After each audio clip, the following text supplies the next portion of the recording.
Audiobooks full length, your favorite audiobooks for sleeping and relaxing, starts now. The Call of the Wild by Jack London. Chapter 1. Into the Primitive. Old longing's nomadic leap, chafing at custom's chain, again, from its brumal sleep, wakens the faring strain. Buck did not read the newspapers, or he would have known that trouble was brewing, not alone for himself, but for every tidewater dog, strong of muscle, and with warm, long hair from Puget Sound to San Diego. Because men, groping in the Arctic darkness, had found a yellow metal, and because steamship and transportation companies were booming the find, thousands of men were rushing into the Northland. These men wanted dogs, and the dogs they wanted were heavy dogs, with strong muscles by which to toil, and furry coats to protect them from the frost. Buck lived at a big house in the sun-kissed Santa Clara Valley. Judge Miller's Place, it was called. It stood back from the road, half hidden among the trees, through which glimpses could be caught of the wide, cool veranda that ran around its four sides. The house was approached by graveled driveways, which wound about through wide-spreading lawns, and under the interlacing boughs of tall poplars. At the rear things were on even a more spacious scale than at the front. There were great stables, where a dozen grooms and boys held forth, rows of vine-clad servants' cottages, an endless and orderly array of outhouses, long grape arbors, green pastures, orchards, and berry patches. Then there was the pumping plant for the artesian well, and the big cement tank where Judge Miller's boys took their morning plunge and kept cool in the hot afternoon. And over this great domain Buck ruled. Here he was born, and here he had lived the 4 years of his life. It was true, there were other dogs. There could not but be other dogs on so vast a place, but they did not count.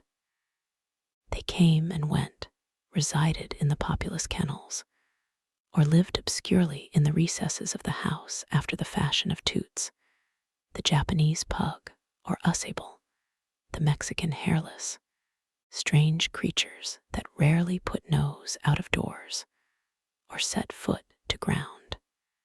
On the other hand, there were the fox terriers, a score of them at least, who yelped fearful promises at Toots and Usable looking out of the windows at them, and protected by a legion of housemaids armed with brooms and mops. But Buck was neither house dog nor kennel dog. The whole realm was his. He plunged into the swimming tank, or went hunting with the judge's sons. He escorted Molly and Alice, the judge's daughters, on long twilight or early morning rambles. On wintry nights, he lay at the judge's feet before the roaring library fire. He carried the judge's grandsons on his back, or rolled them in the grass, and guarded their footsteps through wild adventures down to the fountain in the stable yard, and even beyond, where the paddocks were, and the berry patches. Among the terriers he stalked imperiously, and Toots and Usable he utterly ignored, for he was king over all creeping, crawling, flying things of Judge Miller's Place, humans included. His father, Elmo, a huge St. Bernard, had been the judge's inseparable companion, and Buck bid fair to follow in the way of his father. He was not so large. He weighed only 140 pounds, for his mother, Shep, had been a Scotch shepherd dog. Nevertheless, 140 pounds, to which was added the dignity that comes of good living and universal respect, enabled him to carry himself in right royal fashion. During the 4 years since his puppyhood, he had lived the life of a sated aristocrat. He had a fine pride in himself, was even a trifle egotistical, as country gentlemen sometimes become because of their insular situation. But he had saved himself by not becoming a mere pampered house dog. Hunting and kindred outdoor delights had kept down the fat and hardened his muscles, and to him, as to the cold tubbing races, the love of water had been a tonic and a health preserver. And this was the manner of dog Buck was in the fall of 1897, when the Klondike strike dragged men from all the world into the frozen north. But Buck did not read the newspapers, and he did not know that Manuel, one of the gardener's helpers, was an undesirable acquaintance. Manuel had one besetting sin. He loved to play Chinese lottery. Also, in his gambling, he had one besetting weakness, faith in a system, and this made his damnation certain. For to play, a system requires money, while the wages of a gardener's helper do not lap over the needs of a wife and numerous progeny. The judge was at a meeting of the Raisin Growers Association, and the boys were busy organizing an athletic club on the memorable night of Manuel's treachery. No one saw him and Buck go off through the orchard on what Buck imagined was merely a stroll. And with the exception of a solitary man, no one saw them arrive at the little flag station known as College Park. This man talked with Manuel, and money chinked between them. "You might wrap up the goods before you deliver," the stranger said gruffly. And Manuel doubled a piece of stout rope around Buck's neck under the collar. "Twist it, and you'll choke 'em plenty," said Manuel, and the stranger grunted a ready affirmative. Buck had accepted the rope with quiet dignity. To be sure, it was an unwanted performance, but he had learned to trust in men he knew, and to give them credit for a wisdom that outreached his own. But when the ends of the rope were placed in the stranger's hands, he growled menacingly. He had merely intimated his displeasure, in his pride believing that to intimate was to command. But to his surprise, the rope tightened around his neck, shutting off his breath. In quick rage, he sprang at the man, who met him halfway, grappled him close by the throat, and with a deft twist threw him over on his back. Then the rope tightened mercilessly, while Buck struggled in a fury, his tongue lolling out of his mouth and his great chest panting futilely. Never in all his life had he been so vilely treated, and never in all his life had he been so angry.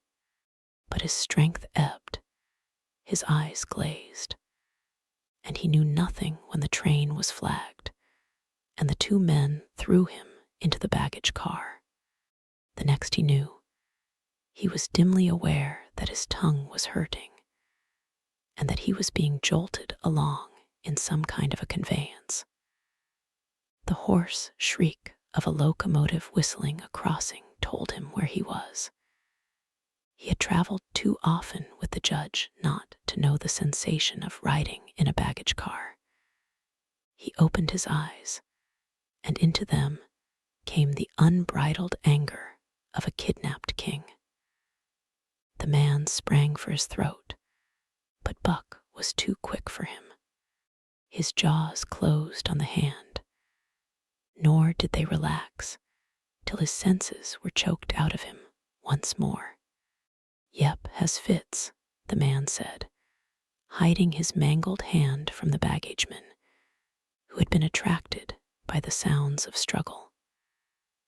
"I'm talkin' up for the boss to Frisco. A crack dog doctor there thinks that he can cure M. Concerning that night's ride, the man spoke most eloquently for himself in a little shed back of a saloon on the San Francisco waterfront. "All I get is 50 for it," he grumbled, "and I wouldn't do it over for 1,000 cold cash."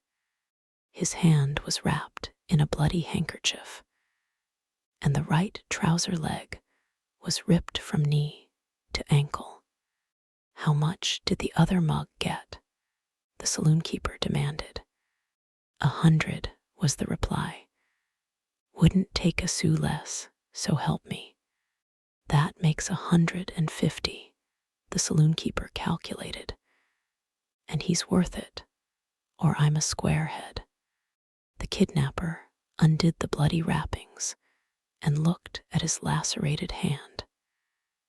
"If I don't get the hydrophoby, it'll be because you was born to hang," laughed the saloon keeper. "Here, lend me a hand before you pull your freight," he added. Dazed, suffering intolerable pain from throat and tongue, with the life half throttled out of him, Buck attempted to face his tormentors. But he was thrown down and choked repeatedly, till they succeeded in filing the heavy brass collar from off his neck. Then the rope was removed, and he was flung into a cage-like crate. There he lay for the remainder of the weary night, nursing his wrath and wounded pride. He could not understand what it all meant. What did they want with him, these strange men? Why were they keeping him pent up in this narrow crate? He did not know why, but he felt oppressed by the vague sense of impending calamity. Several times during the night, he sprang to his feet when the shed door rattled open, expecting to see the judge, or the boys at least. But each time it was the bulging face of the saloon keeper that peered in at him by the sickly light of a tallow candle. And each time the joyful bark that trembled in Buck's throat was twisted into a savage growl. But the saloon keeper let him alone, and in the morning 4 men entered and picked up the crate. More tormentors, Buck decided, for they were evil-looking creatures, ragged and unkempt, and he stormed and raged at them through the bars. They only laughed and poked sticks at him, which he promptly assailed with his teeth till he realized that that was what they wanted. Whereupon he lay down sullenly and allowed the crate to be lifted into a wagon. Then he and the crate in which he was imprisoned began a passage through many hands. Clerks in the express office took charge of him. He was carted about in another wagon. A truck carried him, with an assortment of boxes and parcels, upon a ferry steamer. He was trucked off the steamer into a great railway depot, and finally he was deposited in an express car. For 2 days and nights, this express car was dragged along at the tail of shrieking locomotives, and for 2 days and nights, Buck neither ate nor drank. In his anger, he had met the first advances of the express messengers with growls, and they had retaliated by teasing him. When he flung himself against the bars, quivering and frothing, they laughed at him and taunted him. They growled and barked like detestable dogs mewed, and flapped their arms and crowed. It was all very silly, he knew, but therefore the more outrage to his dignity, and his anger waxed and waxed.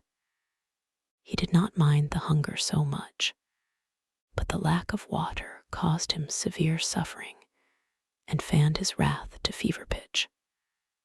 For that matter, high-strung and finely sensitive, the ill treatment had flung him into a fever, which was fed by the inflammation of his parched and swollen throat and tongue. He was glad for one thing: the rope was off his neck. That had given them an unfair advantage, but now that it was off, he would show them. They would never get another rope around his neck. Upon that he was resolved. For 2 days and nights he neither ate nor drank, and during those 2 days and nights of torment, he accumulated a fund of wrath that boded ill for whoever first fell foul of him. His eyes turned bloodshot, and he was metamorphosed into a raging fiend. So changed was he that the judge himself would not have recognized him. And the express messengers breathed with relief when they bundled him off the train at Seattle. 4 men gingerly carried the crate from the wagon into a small, high-walled backyard. A stout man, with a red sweater that sagged generously at the neck, came out and signed the book for the driver. That was the man Buck divined, the next tormentor, and he hurled himself savagely against the bars. The man smiled grimly and brought a hatchet and a club. "You ain't going to take him out now?" the driver asked. "Sure," the man replied, driving the hatchet into the crate for a pry. There was an instantaneous scattering of the 4 men who had carried it in, and from safe perches on top the wall they prepared to watch the performance.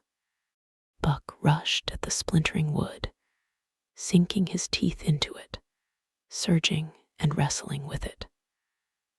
Wherever the hatchet fell on the outside, he was there on the inside, snarling and growling, as furiously anxious to get out as the man in the red sweater was calmly intent on getting him out.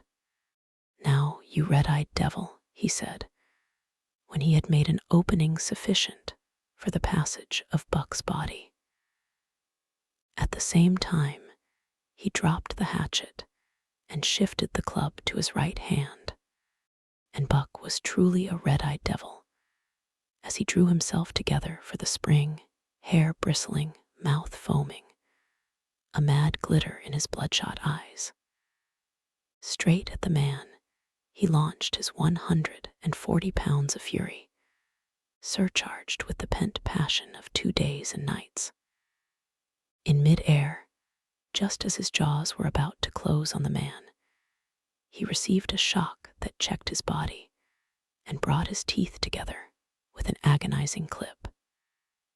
He whirled over, fetching the ground on his back and side. He had never been struck by a club in his life and did not understand. With a snarl that was part bark and more scream, he was again on his feet and launched into the air. And again the shock came and he was brought crushingly to the ground. This time he was aware that it was the club, but his madness knew no caution. A dozen times he charged, and as often the club broke the charge and smashed him down. After a particularly fierce blow, he crawled to his feet, too dazed to rush. He staggered limply about, the blood flowing from nose and mouth and ears, his beautiful coat sprayed and flecked with bloody slaver. Then the man advanced and deliberately dealt him a frightful blow on the nose. All the pain he had endured was as nothing compared with the exquisite agony of this. With a roar that was almost lion-like in its ferocity, he again hurled himself at the man. But the man, shifting the club from right to left, coolly caught him by the under jaw, at the same time wrenching downward and backward. Buck described a complete circle in the air and half of another, then crashed to the ground on his head and chest. For the last time he rushed. The man struck the shrewd blow he had purposely withheld for so long, and Buck crumpled up and went down, knocked utterly senseless. He's no slouch at dog breakin'. That's what I say, one of the men on the wall cried enthusiastically. Druther break cayuses any day, and twice on Sundays, was the reply of the driver, as he climbed on the wagon and started the horses. Buck's senses came back to him, but not his strength. He lay where he had fallen, and from there he watched the man in the red sweater. Answers to the name of Buck, the man soliloquized, quoting from the saloon keeper's letter, which had announced the consignment of the crate and contents. Well, Buck, my boy, he went on in a genial voice, we've had our little ruction, and the best thing we can do is to let it go at that. You've learned your place, and I know mine. Be a good dog, and all'll go well, and the goose hang high. Be a bad dog, and I'll whale the stuffin' outta you. Understand? As he spoke, he fearlessly patted the head he had so mercilessly pounded, and though Buck's hair involuntarily bristled at touch of the hand, he endured it without protest. When the man brought him water, he drank eagerly, and later bolted a generous meal of raw meat, chunk by chunk, from the man's hand. He was beaten, he knew that, but he was not broken. He saw, once for all, that he stood no chance against a man with a club. He had learned the lesson, and in all his afterlife, he never forgot it. That club was a revelation. It was his introduction to the reign of primitive law, and he met the introduction halfway. The facts of life took on a fiercer aspect, and while he faced that aspect uncowed, he faced it with all the latent cunning of his nature aroused. As the days went by, other dogs came in crates, and at the ends of ropes, some docilely, and some raging and roaring as he had come. And one and all, he watched them pass under the dominion of the man in the red sweater. Again and again, as he looked at each brutal performance, the lesson was driven home to Buck. A man with a club was a lawgiver, a master to be obeyed, though not necessarily conciliated. Of this last Buck was never guilty, though he did see beaten dogs that fawned upon the man, and wagged their tails, and licked his hand. Also he saw one dog that would neither conciliate nor obey, finally killed in the struggle for mastery. Now and again men came, strangers, who talked excitedly, wheedlingly, and in all kinds of fashions to the man in the red sweater. And at such times that money passed between them, the strangers took one or more of the dogs away with them. Buck wondered where they went, for they never came back, but the fear of the future was strong upon him, and he was glad each time when he was not selected. Yet his time came, in the end, in the form of a little weazened man, who spat broken English, and many strange and uncouth exclamations, which Buck could not understand. "Sacratum," he cried when his eyes lit upon Buck. "Dat one damn bully dog. How mock. 300, and a present at that," was the prompt reply of the man in the red sweater. "And seem it's government money. You ain't got no kick coming, Perrault?" Perrault grinned. Considering that the price of dogs had been boomed skyward by the unwanted demand, it was not an unfair sum for so fine an animal. The Canadian government would be no loser, nor would its dispatches travel the slower. Perrault knew dogs, and when he looked at Buck, he knew that he was 1 in 1,000. 1 in 10,000, he commented mentally. Buck saw money pass between them, and was not surprised when Curly, a good-natured Newfoundland, and he were led away by the little weazened man. That was the last he saw of the man in the red sweater, and as Curly and he looked at receding Seattle from the deck of the narwhal, it was the last he saw of the warm Southland. Curly and he were taken below by Perrault and turned over to a black-faced giant called Francois. Perrault was a French-Canadian and swarthy, but Francois was a French-Canadian half-breed and twice as swarthy. They were a new kind of men to Buck, of which he was destined to see many more. And while he developed no affection for them, he none the less grew honestly to respect them. He speedily learned that Perrault and Francois were fair men, calm and impartial in administering justice, and too wise in the way of dogs to be fooled by dogs. In the 'tween decks of the narwhal, Buck and Curly joined 2 other dogs. One of them was a big, snow-white fellow from Spitzbergen who had been brought away by a whaling captain, and who had later accompanied a geological survey into the Barrens. He was friendly, in a treacherous sort of way, smiling into one's face the while he meditated some underhand trick, as for instance, when he stole from Buck's food at the first meal.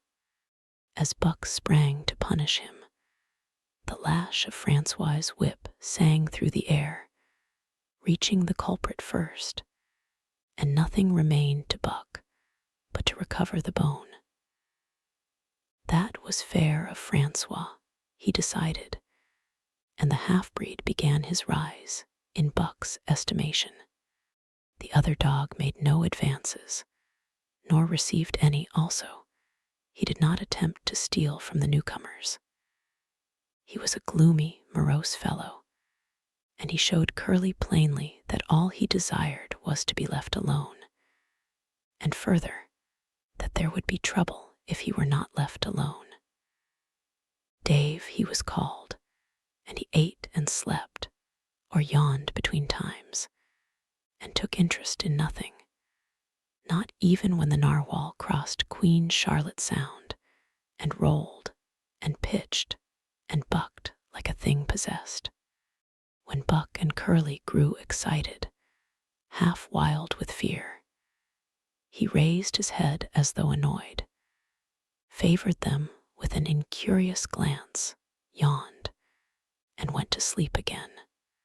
Day and night, the ship throbbed to the tireless pulse of the propeller, and though one day was very like another, it was apparent to Buck that the weather was steadily growing colder.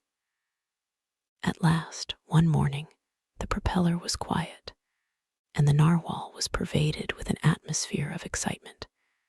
He felt it, as did the other dogs, and knew that a change was at hand. Francois leashed them and brought them on deck.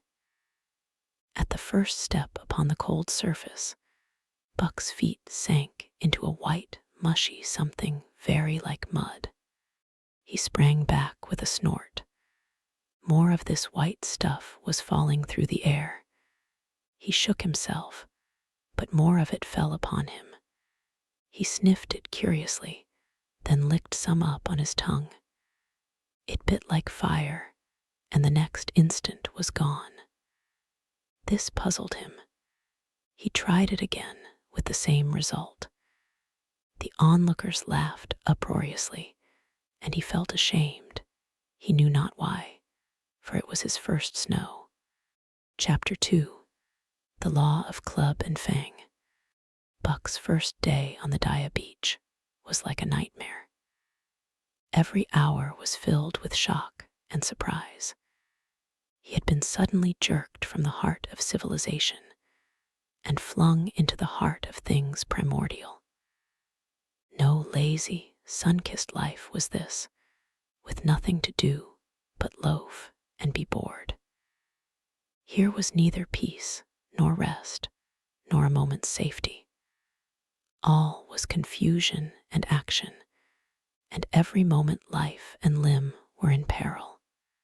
There was imperative need to be constantly alert, for these dogs and men were not town dogs and men. They were savages, all of them, who knew no law but the law of club and fang. He had never seen dogs fight as these wolfish creatures fought, and his first experience taught him an unforgettable lesson. It is true, it was a vicarious experience, else he would not have lived to profit by it. Curly was the victim. They were camped near the log store, where she, in her friendly way, made advances to a husky dog the size of a full-grown wolf, though not half so large as she. There was no warning, only a leap in like a flash, a metallic clip of teeth, a leap out equally swift, and Curly's face was ripped open from eye to jaw. It was the wolf manner of fighting, to strike and leap away. But there was more to it than this. 30 or 40 huskies ran to the spot and surrounded the combatants in an intent and silent circle. Buck did not comprehend that silent intentness, nor the eager way with which they were licking their chops. Curly rushed her antagonist, who struck again and leaped aside. He met her next rush with his chest, in a peculiar fashion that tumbled her off her feet. She never regained them. This was what the onlooking huskies had waited for. They closed in upon her, snarling and yelping, and she was buried, screaming with agony, beneath the bristling mass of bodies. So sudden was it, and so unexpected, that Buck was taken aback. He saw Spitz run out his scarlet tongue in a way he had of laughing, and he saw Francois, swinging an axe, spring into the mess of dogs. 3 men with clubs were helping him to scatter them. It did not take long. 2 minutes from the time Curly went down, the last of her assailants were clubbed off. But she lay there limp and lifeless in the bloody, trampled snow, almost literally torn to pieces, the swart half-breed standing over her and cursing horribly. The scene often came back to Buck to trouble him in his sleep. So that was the way. No fair play. Once down, that was the end of you. Well, he would see to it that he never went down. Spitz ran out his tongue and laughed again, and from that moment, Buck hated him with a bitter and deathless hatred. Before he had recovered from the shock caused by the tragic passing of Curly, he received another shock. Francois fastened upon him an arrangement of straps and buckles. It was a harness, such as he had seen the grooms put on the horses at home. And as he had seen horses work, so he was set to work, hauling Francois on a sled to the forest that fringed the valley, and returning with a load of firewood. Though his dignity was sorely hurt by thus being made a draft animal, he was too wise to rebel. He buckled down with a will and did his best, though it was all new and strange. Francois was stern, demanding instant obedience, and by virtue of his whip receiving instant obedience, while Dave, who was an experienced wheeler, nipped Buck's hind quarters whenever he was in error. Spitz was the leader, likewise experienced, and while he could not always get at Buck, he growled sharp reproof now and again, or cunningly threw his weight in the traces to jerk Buck into the way he should go. Buck learned easily, and under the combined tuition of his two mates and Francois made remarkable progress. Ere they returned to camp, he knew enough to stop at Hoe, to go ahead at Mush, to swing wide on the bends, and to keep clear of the wheeler when the loaded sled shot downhill at their heels. "Tiri ver good dogs," Francois told Perrault. "Dat Buck, heem pool lack hell. I titch heem queek as anything." By afternoon, Perrault, who was in a hurry to be on the trail with his dispatches, returned with 2 more dogs. Billy and Joe, he called them, 2 brothers, and true huskies both. Sons of the one mother though they were as different as day and night. Billy's one fault was his excessive good nature, while Joe was the very opposite, sour and introspective, with a perpetual snarl and a malignant eye. Buck received them in comradely fashion. Dave ignored them, while Spitz proceeded to thrash first one and then the other. Billy wagged his tail appeasingly, turned to run when he saw that appeasement was of no avail, and cried, still appeasingly, when Spitz's sharp teeth scored his flank. But no matter how Spitz circled, Joe whirled around on his heels to face him, mane bristling, ears laid back, lips writhing and snarling, jaws clipping together as fast as he could snap, and eyes diabolically gleaming, the incarnation of belligerent fear. So terrible was his appearance that Spitz was forced to forgo disciplining him. But to cover his own discomfiture, he turned upon the inoffensive and wailing Billy and drove him to the confines of the camp. Evening, Perrault secured another dog, an old husky, long and lean and gaunt, with a battle-scarred face and a single eye which flashed a warning of prowess that commanded respect. He was called Sol-Lex, which means the angry one. Like Dave, he asked nothing, gave nothing, expected nothing. And when he marched slowly and deliberately into their midst, even Spitz left him alone. He had one peculiarity which Buck was unlucky enough to discover. He did not like to be approached on his blind side. Of this offense, Buck was unwittingly guilty, and the first knowledge he had of his indiscretion was when Sol-Lex whirled upon him and slashed his shoulder to the bone for 3 inches up and down. Forever after, Buck avoided his blind side, and to the last of their comradeship had no more trouble. His only apparent ambition, like Dave's, was to be left alone, though, as Buck was afterward to learn, each of them possessed one other and even more vital ambition. That night, Buck faced the great problem of sleeping.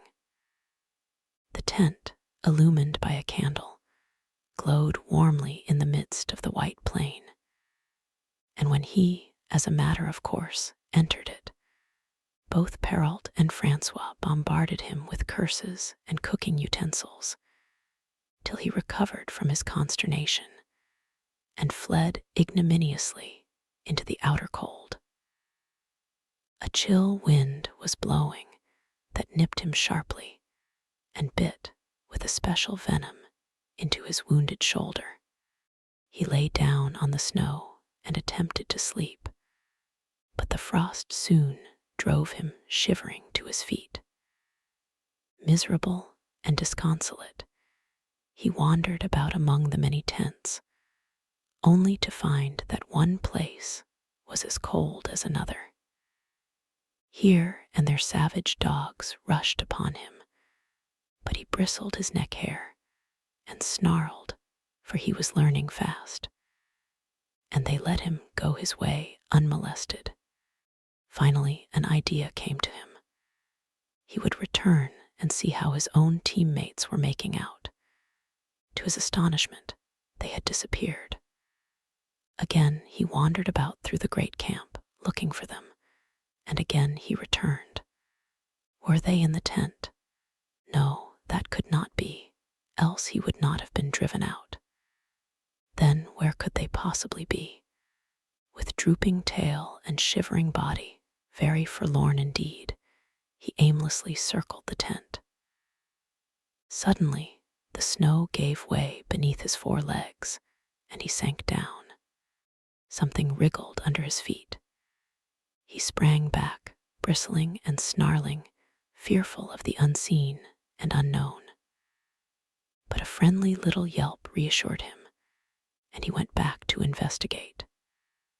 A whiff of warm air ascended to his nostrils, and there, curled up under the snow in a snug ball, lay Billy.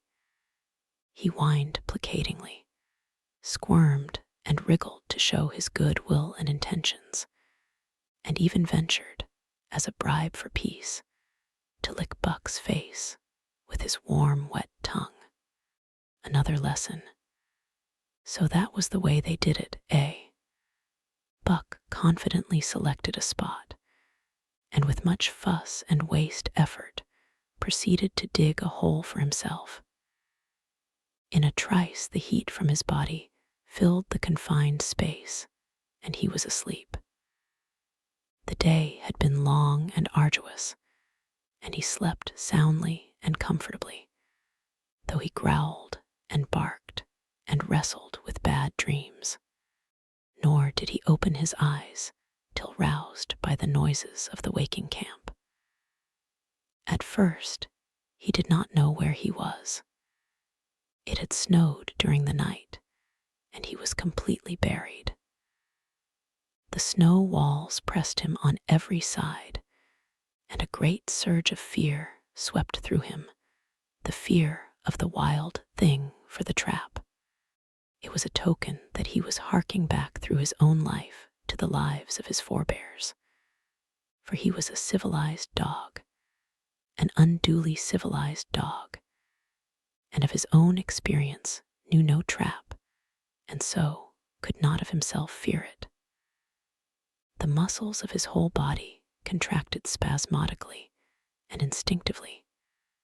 The hair on his neck and shoulders stood on end, and with a ferocious snarl, he bounded straight up into the blinding day, the snow flying about him in a flashing cloud. Ere he landed on his feet, he saw the white camp spread out before him and knew where he was, and remembered all that had passed from the time he went for a stroll with Manuel to the hole he had dug for himself the night before. A shout from Francois hailed his appearance. "What I say," the dog driver cried to Perrault. "Dat Buck for sure learn quick as anything." Perrault nodded gravely.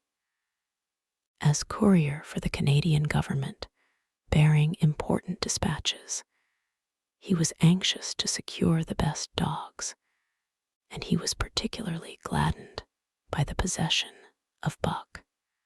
3 more huskies were added to the team inside an hour, making a total of 9. And before another quarter of an hour had passed, they were in harness and swinging up the trail toward the Dia Canyon. Buck was glad to be gone, and though the work was hard, he found he did not particularly despise it. He was surprised at the eagerness which animated the whole team and which was communicated to him, but still more surprising was the change wrought in Dave and Solex. They were new dogs, utterly transformed by the harness. All passiveness and unconcern had dropped from them. They were alert and active, anxious that the work should go well, and fiercely irritable with whatever, by delay or confusion, retarded that work. The toil of the traces seemed the supreme expression of their being, and all that they lived for, and the only thing in which they took delight. Dave was wheeler or sled dog. Pulling in front of him was Buck. Then came Solex. The rest of the team was strung out ahead, single file to the leader, which position was filled by Spitz. Buck had been purposely placed between Dave and Solex so that he might receive instruction. Apt scholar that he was, they were equally apt teachers, never allowing him to linger long in error, and enforcing their teaching with their sharp teeth. Dave was fair and very wise. He never nipped Buck without cause, and he never failed to nip him when he stood in need of it. As Francois's whip backed him up, Buck found it to be cheaper to mend his ways than to retaliate. Once, during a brief halt, when he got tangled in the traces and delayed the start, both Dave and Solex flew at him and administered a sound trouncing. The resulting tangle was even worse, but Buck took good care to keep the traces clear thereafter, and ere the day was done, so well had he mastered his work, his mates about ceased nagging him. Francois's whip snapped less frequently, and Perrault even honored Buck by lifting up his feet and carefully examining them. It was a hard day's run, up the canyon, through sheep camp, past the scales and the timber line, across glaciers and snowdrifts hundreds of feet deep, and over the great Chilkoot Divide, which stands between the salt water and the fresh, and guards forbiddingly the sad and lonely north. They made good time down the chain of lakes, which fills the craters of extinct volcanoes, and late that night pulled into the huge camp at the head of Lake Bennett, where thousands of gold seekers were building boats against the breakup of the ice in the spring. Buck made his hole in the snow and slept the sleep of the exhausted just, but all too early was rooted out in the cold darkness and harnessed with his mates to the sled. That day they made 40 miles, the trail being packed, but the next day, and for many days to follow, they broke their own trail, worked harder, and made poorer time. As a rule, Perrault traveled ahead of the team, packing the snow with webbed shoes to make it easier for them. Francois, guiding the sled at the G-pole, sometimes exchanged places with him, but not often. Perrault was in a hurry, and he prided himself on his knowledge of ice, which knowledge was indispensable, for the fall ice was very thin, and where there was swift water, there was no ice at all. Day after day, for days unending, Buck dwelled in the traces. Always they broke camp in the dark, and the first gray of dawn found them hitting the trail with fresh miles reeled off behind them. And always they pitched camp after dark, eating their bit of fish and crawling to sleep into the snow. Buck was ravenous. The pound and a half of sun-dried salmon, which was his ration for each day, seemed to go nowhere. He never had enough and suffered from perpetual hunger pangs. Yet the other dogs, because they weighed less and were born to the life, received a pound only of the fish and managed to keep in good condition. He swiftly lost the fastidiousness which had characterized his old life. A dainty eater, he found that his mates, finishing first, robbed him of his unfinished ration. There was no defending it. While he was fighting off 2 or 3, it was disappearing down the throats of the others. To remedy this, he ate as fast as they, and so greatly did hunger compel him, he was not above taking what did not belong to him. He watched and learned. When he saw Pike, one of the new dogs, a clever malingerer and thief, slyly steal a slice of bacon when Perrault's back was turned, he duplicated the performance the following day, getting away with the whole chunk. A great uproar was raised, but he was unsuspected, while Dub, an awkward blunderer who was always getting caught, was punished for Buck's misdeed. This first theft marked Buck as fit to survive in the hostile Northland environment. It marked his adaptability, his capacity to adjust himself to changing conditions, the lack of which would have meant swift and terrible death. It marked, further, the decay or going to pieces of his moral nature, a vain thing and a handicap in the ruthless struggle for existence. It was all well enough in the Southland, under the law of love and fellowship, to respect private property and personal feelings. But in the Northland, under the law of club and fang, whoso took such things into account was a fool, and in so far as he observed them, he would fail to prosper. Not that Buck reasoned it out. He was fit, that was all, and unconsciously he accommodated himself to the new mode of life.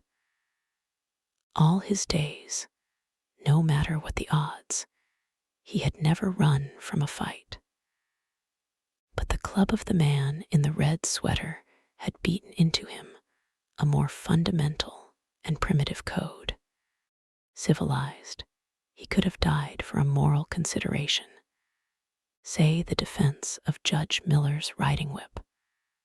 But the completeness of his decivilization was now evidenced by his ability to flee from the defense of a moral consideration, and so save his hide.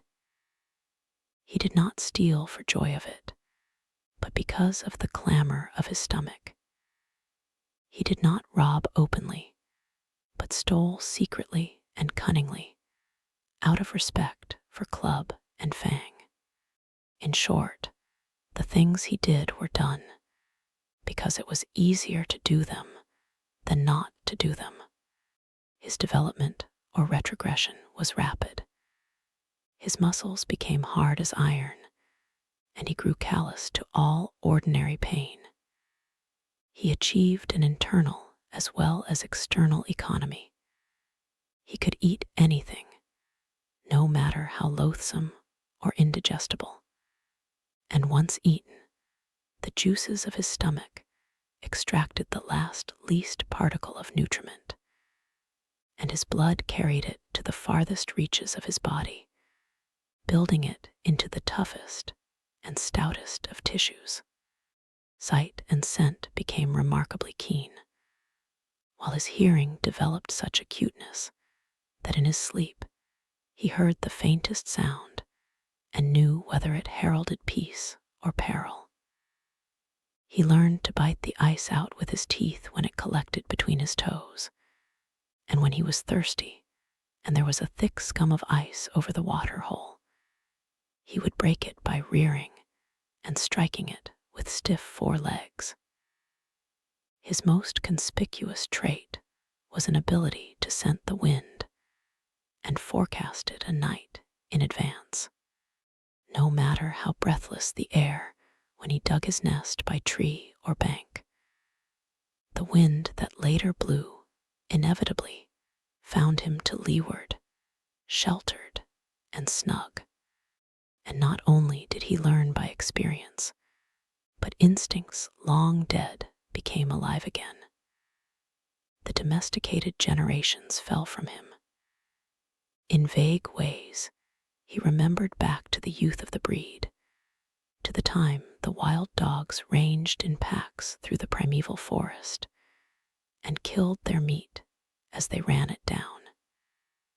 It was no task for him to learn to fight with cut and slash and the quick wolf snap. In this, manner had fought forgotten ancestors.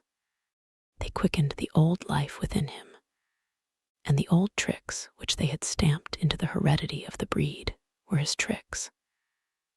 They came to him without effort or discovery, as though they had been his always. And when, on the still cold nights, he pointed his nose at a star and howled long and wolf-like, it was his ancestors, dead and dust, pointing nose at star and howling down through the centuries and through him. And his cadences were their cadences, the cadences which voiced their woe and what to them was the meaning of the stiffness and the cold and dark. Thus, as token of what a puppet thing life is, the ancient song surged through him, and he came into his own again.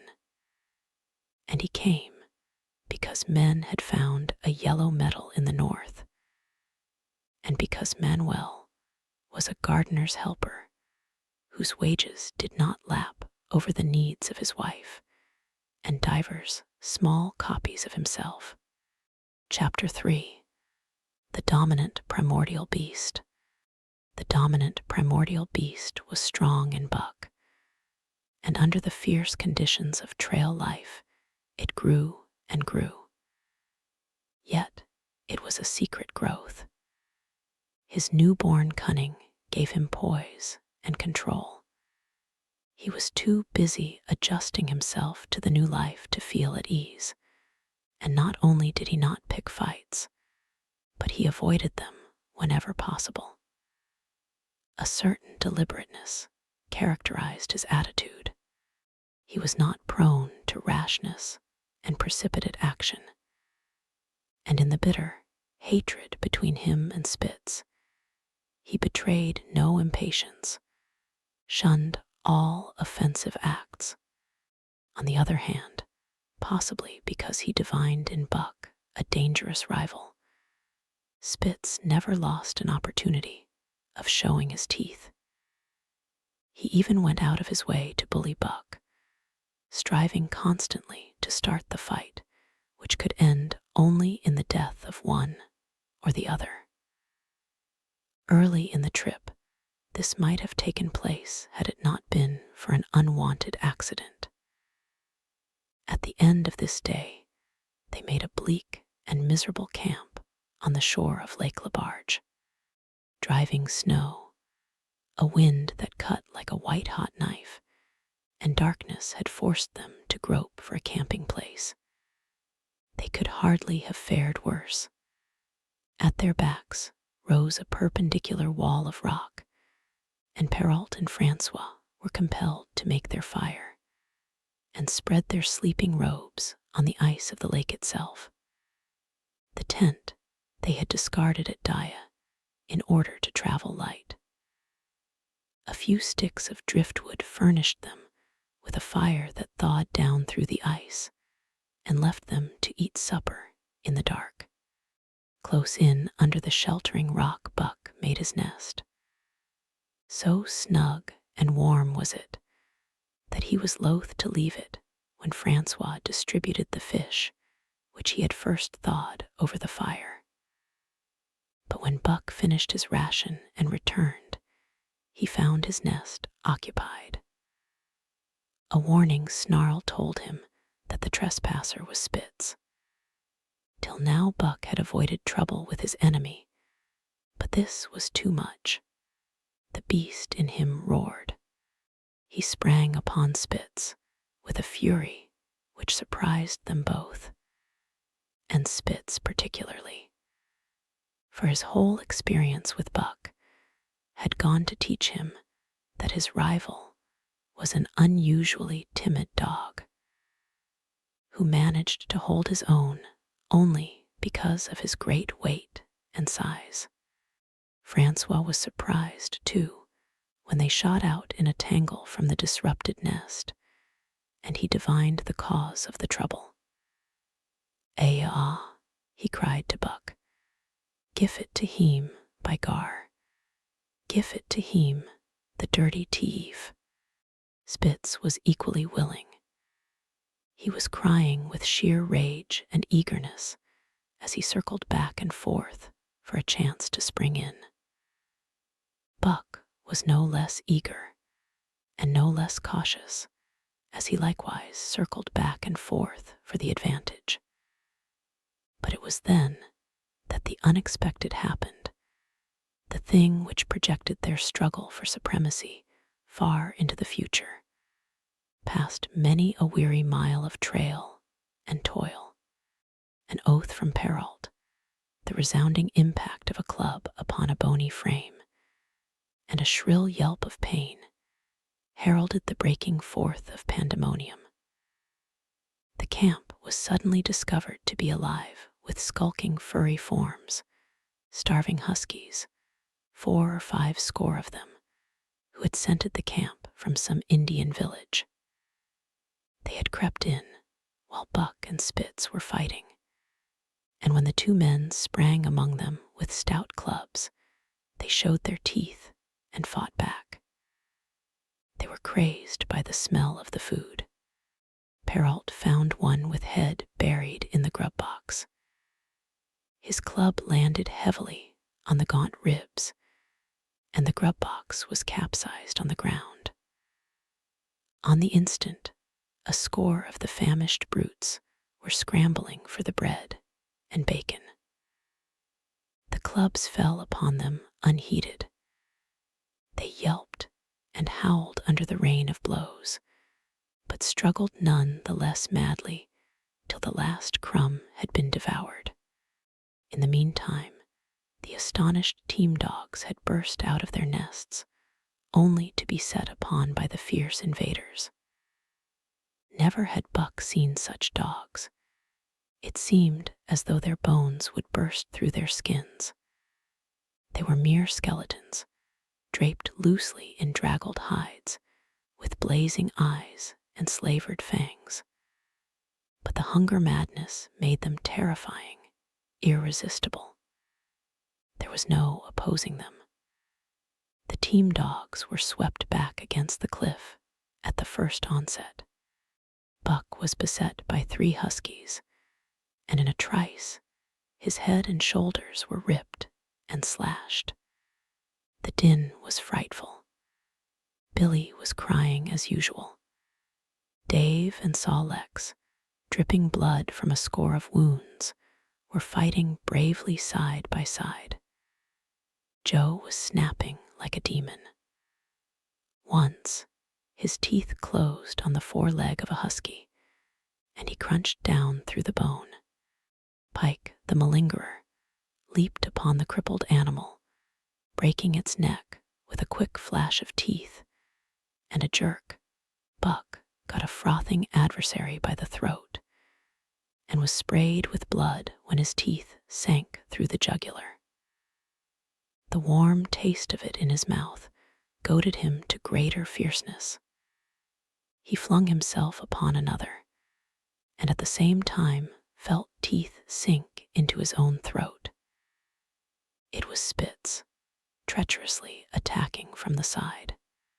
Perrault and Francois, having cleaned out their part of the camp, hurried to save their sled dogs. The wild wave of famished beasts rolled back before them, and Buck shook himself free. But it was only for a moment. The two men were compelled to run back to save the grub, upon which the huskies returned to the attack on the team.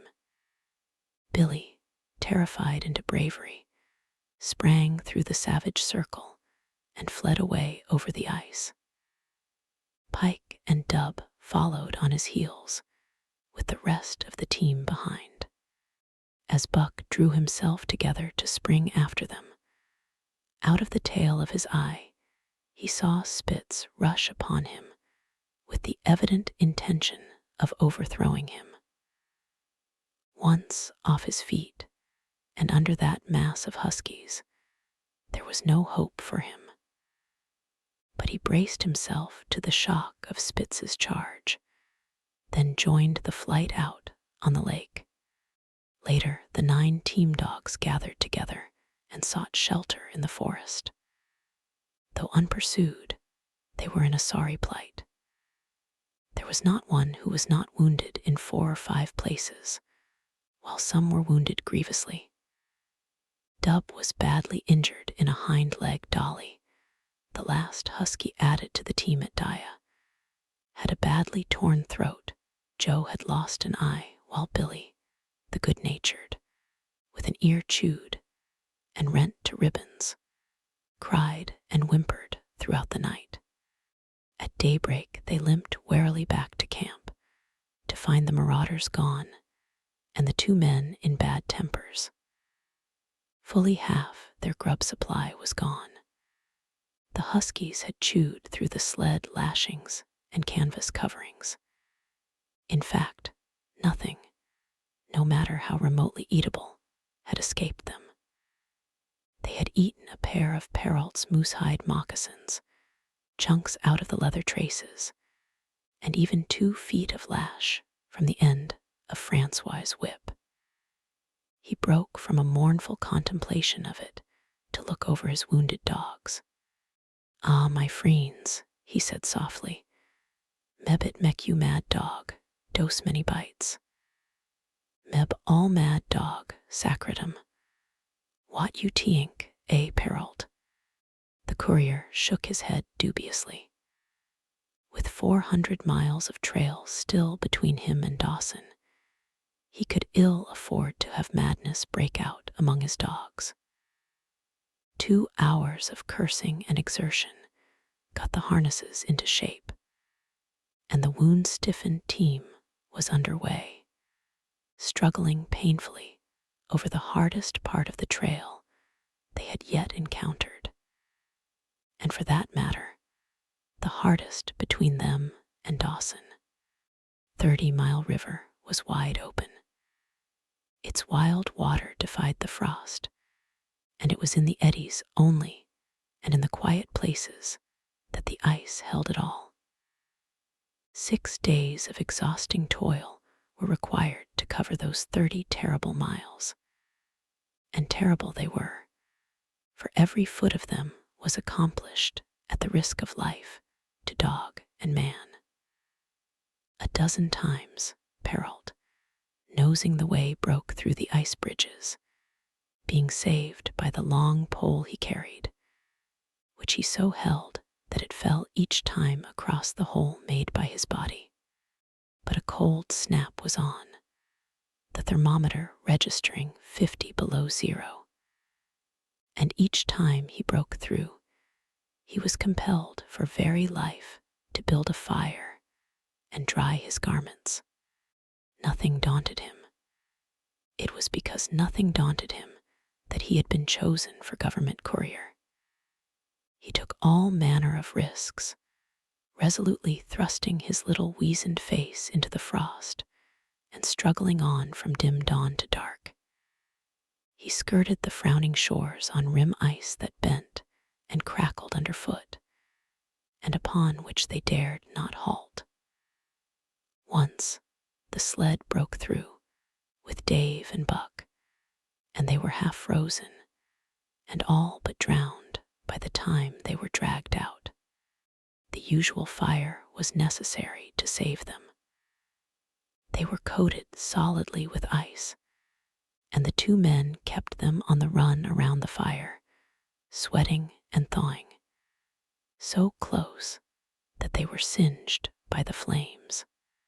At another time Spitz went through, dragging the whole team after him up to Buck, who strained backward with all his strength, his four paws on the slippery edge, and the ice quivering and snapping all around. But behind him was Dave, likewise straining backward, and behind the sled was Francois, pulling till his tendons cracked. Again the rim ice broke away before and behind, and there was no escape except up the cliff. Perrault scaled it by a miracle, while Francois prayed for just that miracle. And with every thong and sled lashing, and the last bit of harness rove into a long rope, the dogs were hoisted, one by one, to the cliff crest. Francois came up last, after the sled and load. Then came the search for a place to descend, which descent was ultimately made by the aid of the rope. And night found them back on the river, with a quarter of a mile to the day's credit. By the time they made the Hootalinqua and good ice, Buck was played out. The rest of the dogs were in like condition, but Perrault, to make up lost time, pushed them late and early. The first day they covered 35 miles to the Big Salmon, the next day 35 more to the Little Salmon, the third day 40 miles, which brought them well up toward the Five Fingers. Buck's feet were not so compact and hard as the feet of the huskies. His had softened during the many generations since the day his last wild ancestor was tamed by a cave dweller or river man. All day long he limped in agony, and camp once made, lay down like a dead dog. Hungry as he was, he would not move to receive his ration of fish, which Francois had to bring to him. Also, the dog driver rubbed Buck's feet for half an hour each night after supper, and sacrificed the tops of his own moccasins to make 4 moccasins for Buck.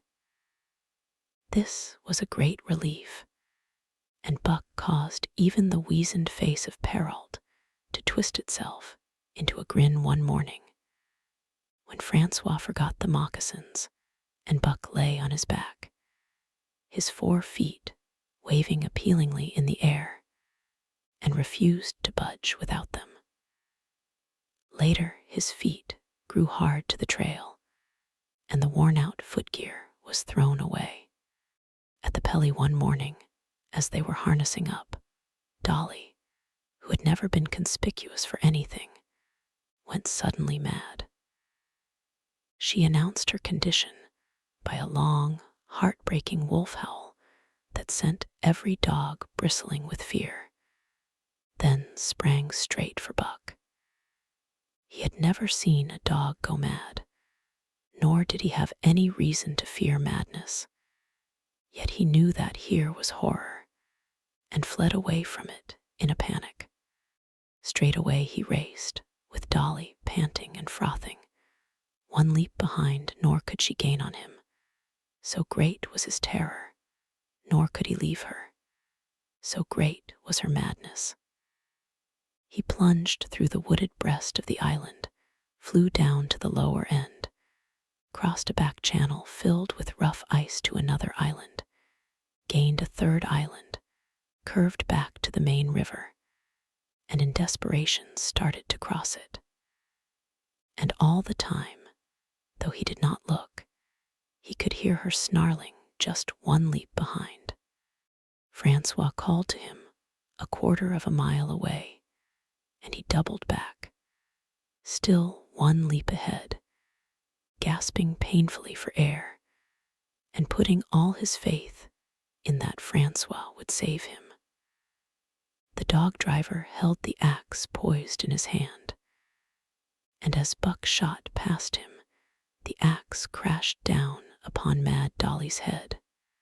Buck staggered over against the sled, exhausted, sobbing for breath, helpless. This was Spitz's opportunity. He sprang upon Buck, and twice his teeth sank into his unresisting foe and ripped and tore the flesh to the bone. Then Francois's lash descended, and Buck had the satisfaction of watching Spitz receive the worst whipping as yet administered to any of the teams. "One devil, dat Spitz," remarked Perrault. "Some damn day heem kill dat Buck." "Dat Buck two devils," was Francois's rejoinder. "All de tam, I watch dat Buck I know for sure. Listen, some damn fine day heem get mad lak hell, and den heem chew dat Spitz all up and spit heem out on de snow. Sure, I know." From then on, it was war between them. Spitz, as lead dog and acknowledged master of the team, felt his supremacy threatened by this strange Southland dog.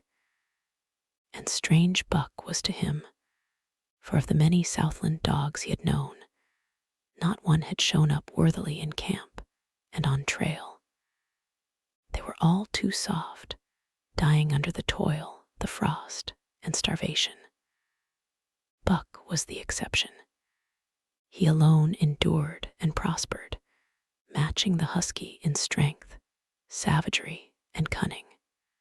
Then he was a masterful dog, and what made him dangerous was the fact that the club of the man in the red sweater had knocked all blind pluck and rashness out of his desire for mastery. He was preeminently cunning, and could bide his time with a patience that was nothing less than primitive. It was inevitable that the clash for leadership should come. Buck wanted it. He wanted it because it was his nature, because he had been gripped tight by that nameless, incomprehensible pride of the trail and trace, that pride which holds dogs in the toil to the last gasp, which lures them to die joyfully in the harness, and breaks their hearts if they are cut out of the harness. This was the pride of Dave as wheel dog, of Sol Lex as he pulled with all his strength, the pride that laid hold of them at break of camp, transforming them from sour and sullen brutes into straining, eager, ambitious creatures, the pride that spurred them on all day and dropped them at pitch of camp at night, letting them fall back into gloomy unrest and uncontent. This was the pride that bore up Spitz and made him thrash the sled dogs who blundered and shirked in the traces or hid away at harness-up time in the morning. Likewise, it was this pride that made him fear Buck as a possible lead dog. And this was Buck's pride, too. He openly threatened the other's leadership. He came between him and the shirks he should have punished, and he did it deliberately. One night there was a heavy snowfall, and in the morning pike the malingerer did not appear. He was securely hidden in his nest under a foot of snow. Francois called him and sought him in vain. Spitz was wild with wrath. He raged through the camp, smelling and digging in every likely place, snarling so frightfully that Pike heard and shivered in his hiding place. But when he was at last unearthed, and Spitz flew at him to punish him, Buck flew with equal rage in between. So unexpected was it, and so shrewdly managed, that Spitz was hurled backward and off his feet. Pike, who had been trembling abjectly, took heart at this open mutiny and sprang upon his overthrown leader. Buck, to whom fair play was a forgotten code, likewise sprang upon Spitz. But Francois, chuckling at the incident while unswerving in the administration of justice, brought his lash down upon Buck with all his might. This failed to drive Buck from his prostrate rival, and the butt of the whip was brought into play. Half stunned by the blow, Buck was knocked backward, and the lash laid upon him again and again, while Spitz soundly punished the many times offending Pike. In the days that followed, as Dawson grew closer and closer, Buck still continued to interfere between Spitz and the culprits, but he did it craftily when Francois was not around. With the covert mutiny of Buck, a general insubordination sprang up and increased. Dave and Saw Lex were unaffected, but the rest of the team went from bad to worse. Things no longer went right. There was continual bickering and jangling. Trouble was always afoot, and at the bottom of it was Buck. He kept Francois busy, for the dog driver was in constant apprehension of the life and death struggle between the two, which he knew must take place sooner or later. And on more than one night, the sounds of quarreling and strife among the other dogs turned him out of his sleeping robe. Fearful that Buck and Spitz were at it, but the opportunity did not present itself, and they pulled into Dawson one dreary afternoon with the great fight still to come. Here were many men and countless dogs, and Buck found them all at work. It seemed the ordained order of things that dogs should work. All day they swung up and down the main street in long teams, and in the night their jingling bells still went by. They hauled cabin logs and firewood, freighted up to the mines, and did all manner of work that horses did in the Santa Clara Valley. Here and there Buck met Southland dogs, but in the main they were the wild wolf husky breed. Every night, regularly, at 9, at 12, at 3, they lifted a nocturnal song, a weird and eerie chant, in which it was Buck's delight to join. With the aurora borealis flaming coldly overhead, or the stars leaping in the frost dance, and the land numb and frozen under its pall of snow, this song of the huskies might have been the defiance of life, only it was pitched in minor key, with long-drawn wailings and half-sobs, and was more the pleading of life, the articulate travail of existence. It was an old song, old as the breed itself, one of the first songs of the younger world in a day when songs were sad. It was invested with the woe of unnumbered generations, this plaint by which Buck was so strangely stirred. When he moaned and sobbed, it was with the pain of living that was of old the pain of his wild fathers, and the fear and mystery of the cold and dark that was to them fear and mystery. And that he should be stirred by it marked the completeness with which he harked back through the ages of fire and roof to the raw beginnings of life in the howling ages. 7 days from the time they pulled into Dawson, they dropped down the steep bank by the barracks to the Yukon Trail and pulled for Daya and salt water. Perrault was carrying dispatches, if anything more urgent than those he had brought in. Also, the travel pride had gripped him, and he purposed to make the record trip of the year. Several things favored him in this. The week's rest had recuperated the dogs and put them in thorough trim. The trail they had broken into the country was packed hard by later journeyers. And further, the police had arranged in 2 or 3 places deposits of grub for dog and man, and he was traveling light.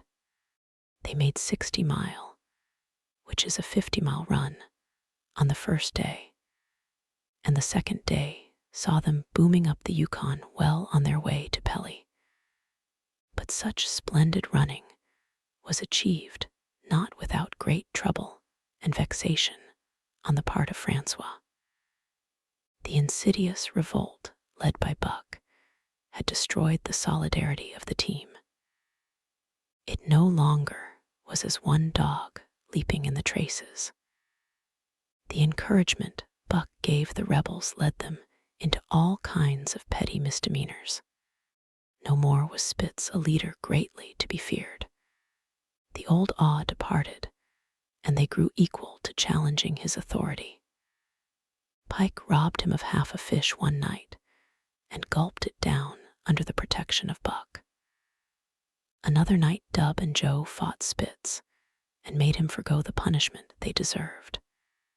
And even Billy, the good-natured, was less good-natured and whined not half so placatingly as in former days. Buck never came near Spitz without snarling and bristling menacingly. In fact, his conduct approached that of a bully, and he was given to swaggering up and down before Spitz's very nose. The breaking down of discipline likewise affected the dogs in their relations with one another. They quarreled and bickered more than ever among themselves, till at times the camp was a howling bedlam. Dave and Sol-Leks alone were unaltered, though they were made irritable by the unending squabbling. Francois swore strange barbarous oaths and stamped the snow in futile rage and tore his hair. His lash was always singing among the dogs, but it was of small avail. Directly his back was turned, they were at it again. He backed up Spitz with his whip, while Buck backed up the remainder of the team. Francois knew he was behind all the trouble, and Buck knew he knew. But Buck was too clever ever again to be caught red-handed. He worked faithfully in the harness, for the toil had become a delight to him. Yet it was a greater delight slyly to precipitate a fight amongst his mates and tangle the traces. At the mouth of the Tahkeena, one night after supper, Dub turned up a snowshoe rabbit, blundered it, and missed. In a second, the whole team was in full cry. 100 yards away was a camp of the Northwest Police, with 50 dogs, huskies all, who joined the chase. The rabbit sped down the river, turned off into a small creek, up the frozen bed of which it held steadily. It ran lightly on the surface of the snow, while the dogs plowed through by main strength. Buck led the pack, 60 strong, around bend after bend, but he could not gain. He lay down low to the race, whining eagerly, his splendid body flashing forward, leap by leap, in the wan white moonlight. And leap by leap, like some pale frost wraith, the snowshoe rabbit flashed on ahead. All that stirring of old instincts which at stated periods drives men out from the sounding cities to forest and plain to kill things by chemically propelled leaden pellets. The bloodlust, the joy to kill, all this was Buck's, only it was infinitely more intimate. He was ranging at the head of the pack, running the wild thing down, the living meat, to kill with his own teeth and wash his muzzle to the eyes in warm blood. There is an ecstasy that marks the summit of life, and beyond which life cannot rise. And such is the paradox of living. This ecstasy comes when one is most alive, and it comes as a complete forgetfulness that one is alive. This ecstasy, this forgetfulness of living, comes to the artist, caught up and out of himself in a sheet of flame. It comes to the soldier, war-mad on a stricken field and refusing quarter. And it came to Buck, leading the pack, sounding the old wolf cry, straining after the food that was alive, and that fled swiftly before him through the moonlight. He was sounding the deeps of his nature, and of the parts of his nature that were deeper than he, going back into the womb of time. He was mastered by the sheer surging of life, the tidal wave of being, the perfect joy of each separate muscle, joint, and sinew in that it was everything that was not death, that it was aglow and rampant, expressing itself in movement, flying exultantly under the stars and over the face of dead matter that did not move. But Spitz, cold and calculating even in his supreme moods, left the pack and cut across a narrow neck of land where the creek made a long bend around. Buck did not know of this, and as he rounded the bend, the frost wraith of a rabbit still flitting before him, he saw another and larger frost wraith leap from the overhanging bank into the immediate path of the rabbit. It was Spitz. The rabbit could not turn, and as the white teeth broke its back in mid-air, it shrieked as loudly as a stricken man may shriek. At sound of this, the cry of life plunging down from life's apex in the grip of death, the full pack at Buck's heels raised a hell's chorus of delight. Buck did not cry out.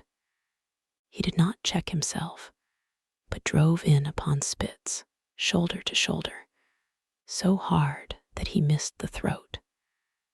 They rolled over and over in the powdery snow. Spitz gained his feet almost as though he had not been overthrown, slashing Buck down the shoulder and leaping clear. Twice his teeth clipped together, like the steel jaws of a trap, as he backed away for better footing, with lean and lifting lips that writhed and snarled.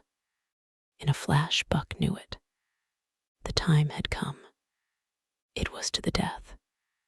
As they circled about, snarling, ears laid back, keenly watchful for the advantage, the scene came to Buck with a sense of familiarity. He seemed to remember it all, the white woods and earth and moonlight and the thrill of battle. Over the whiteness and silence brooded a ghostly calm. There was not the faintest whisper of air. Nothing moved. Not a leaf quivered. The visible breaths of the dogs rising slowly and lingering in the frosty air. They had made short work of the snowshoe rabbit, these dogs that were ill-tamed wolves, and they were now drawn up in an expectant circle. They too were silent, their eyes only gleaming, and their breaths drifting slowly upward.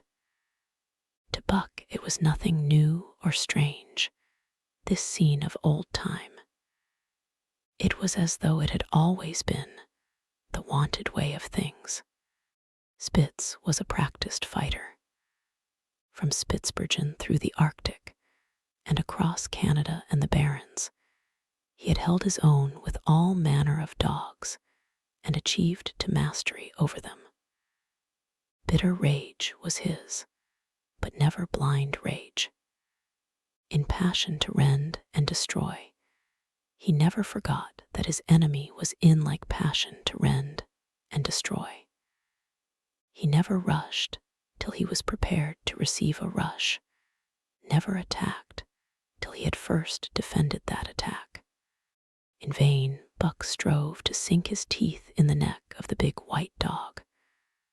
Wherever his fangs struck for the softer flesh, they were countered by the fangs of Spitz. Fang clashed fang, and lips were cut and bleeding, but Buck could not penetrate his enemy's guard. Then he warmed up and enveloped Spitz in a whirlwind of rushes. Time and time again, he tried for the snow-white throat, where life bubbled near to the surface, and each time, and every time Spitz slashed him and got away.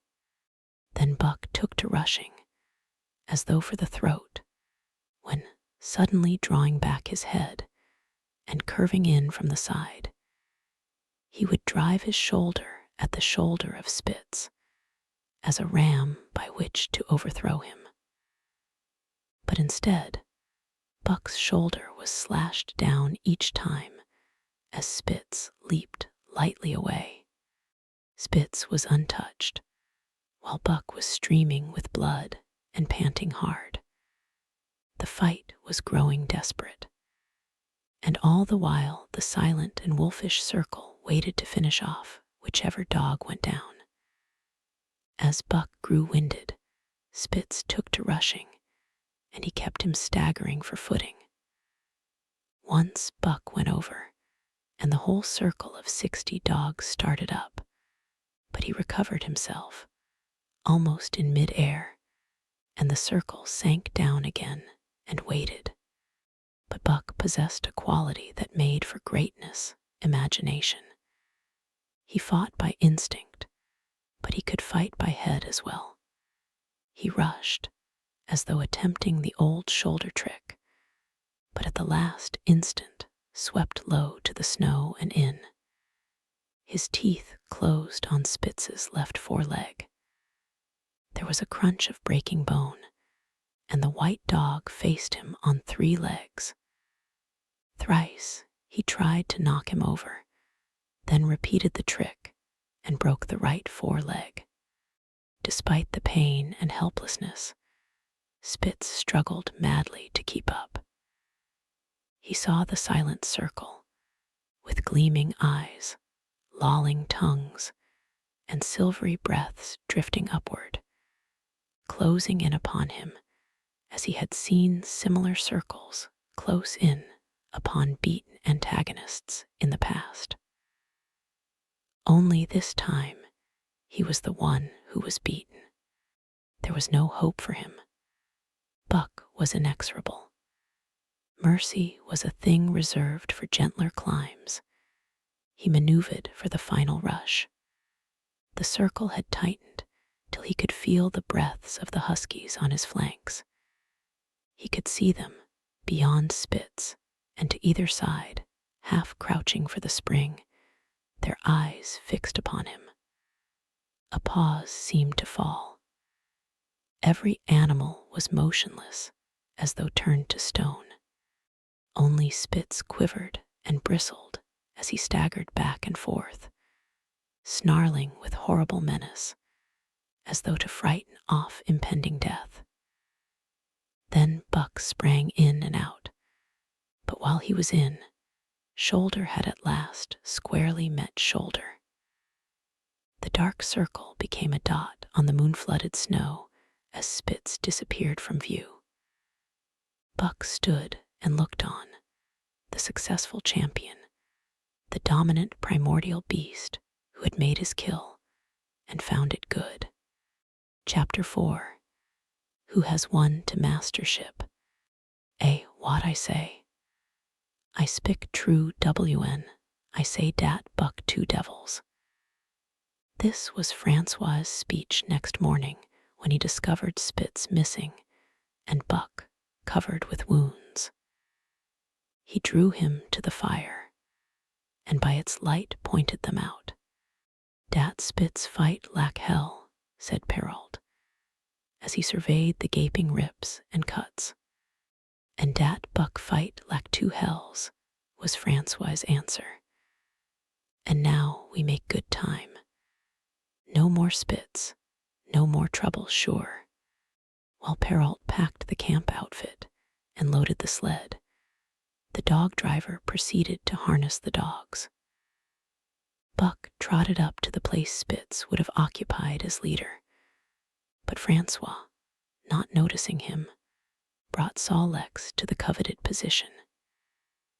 In his judgment, Sol-Leks was the best lead dog left.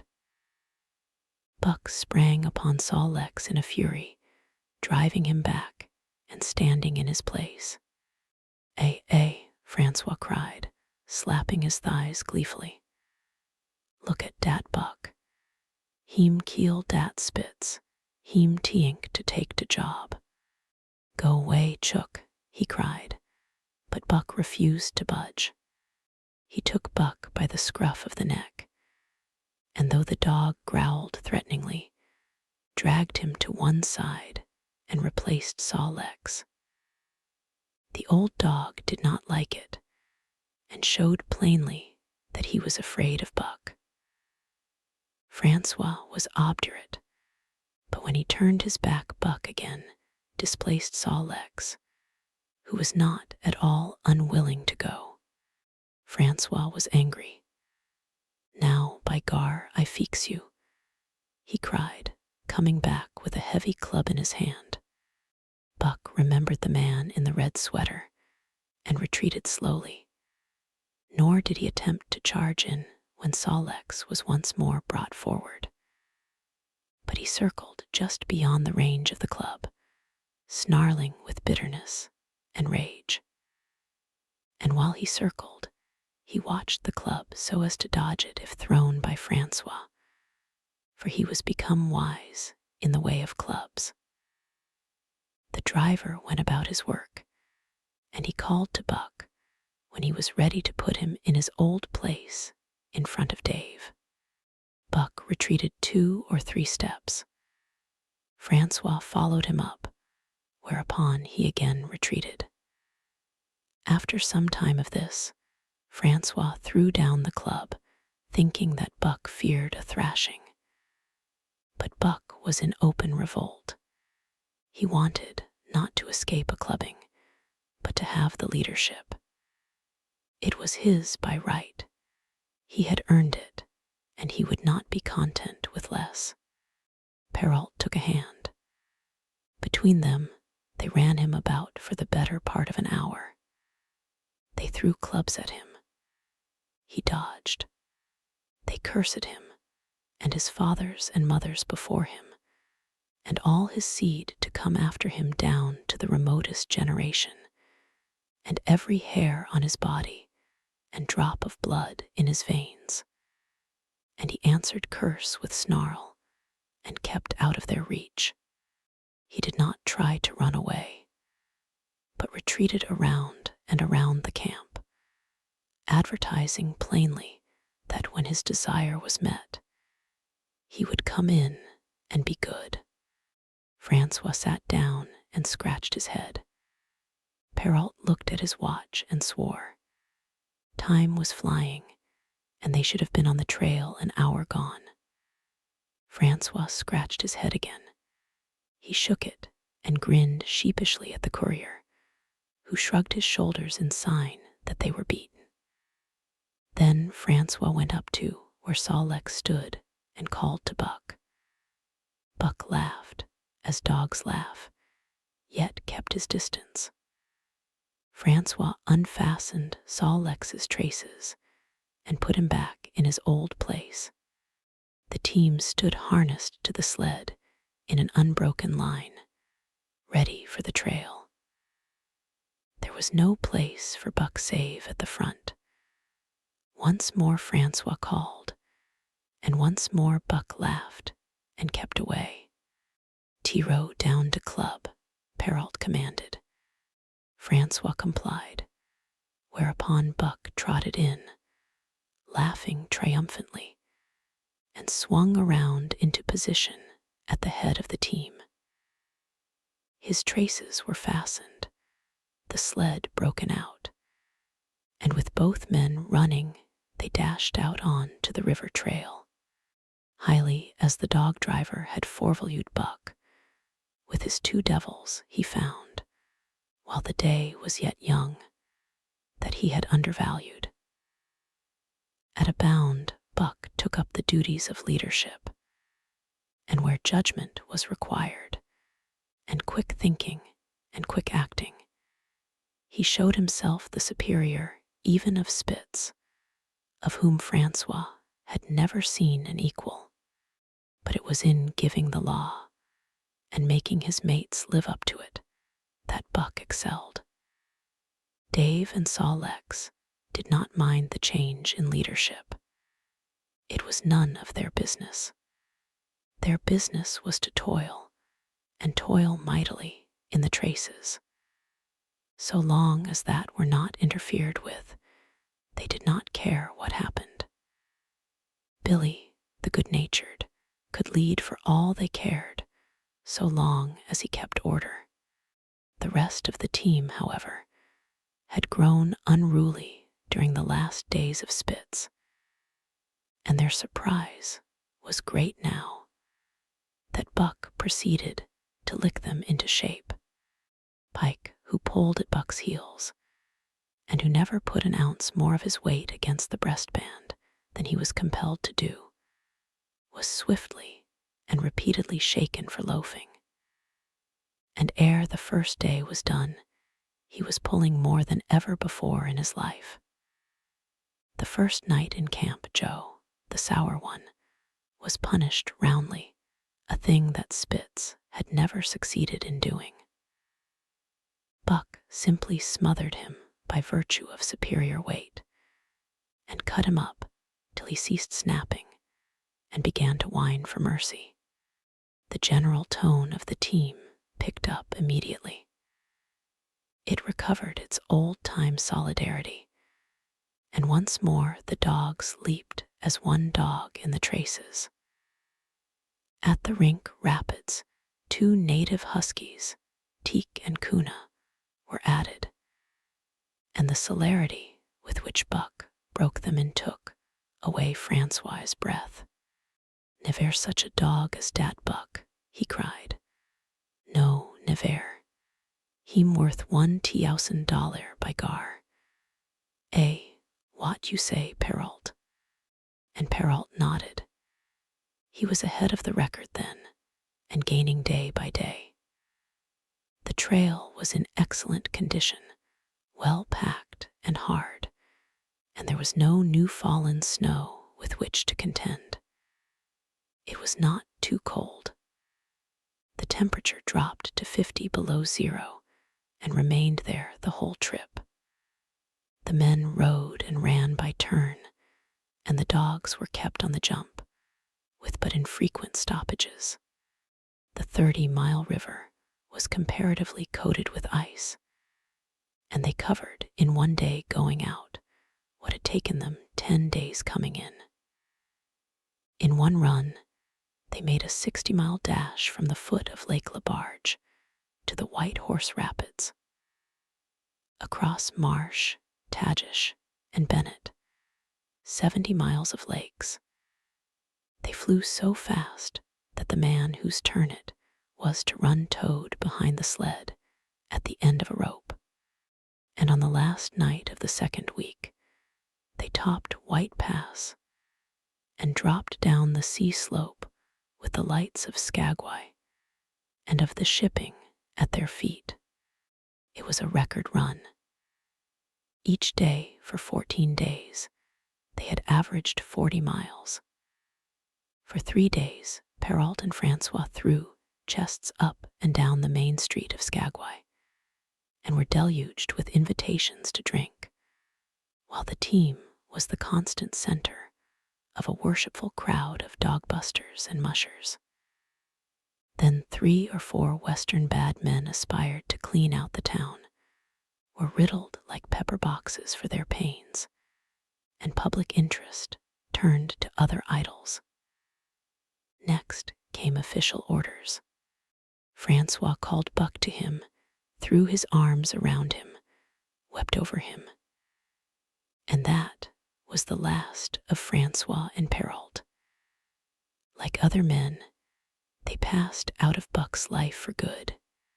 A Scotch half-breed took charge of him and his mates, and in company with a dozen other dog teams, he started back over the weary trail to Dawson. It was no light running now, nor record time, but heavy toil each day, with a heavy load behind. For this was the mail train, carrying word from the world to the men who sought gold under the shadow of the pole. Buck did not like it, but he bore up well to the work, taking pride in it after the manner of Dave and Sol-leks, and seeing that his mates, whether they prided in it or not, did their fair share. It was a monotonous life, operating with machine-like regularity. One day was very like another.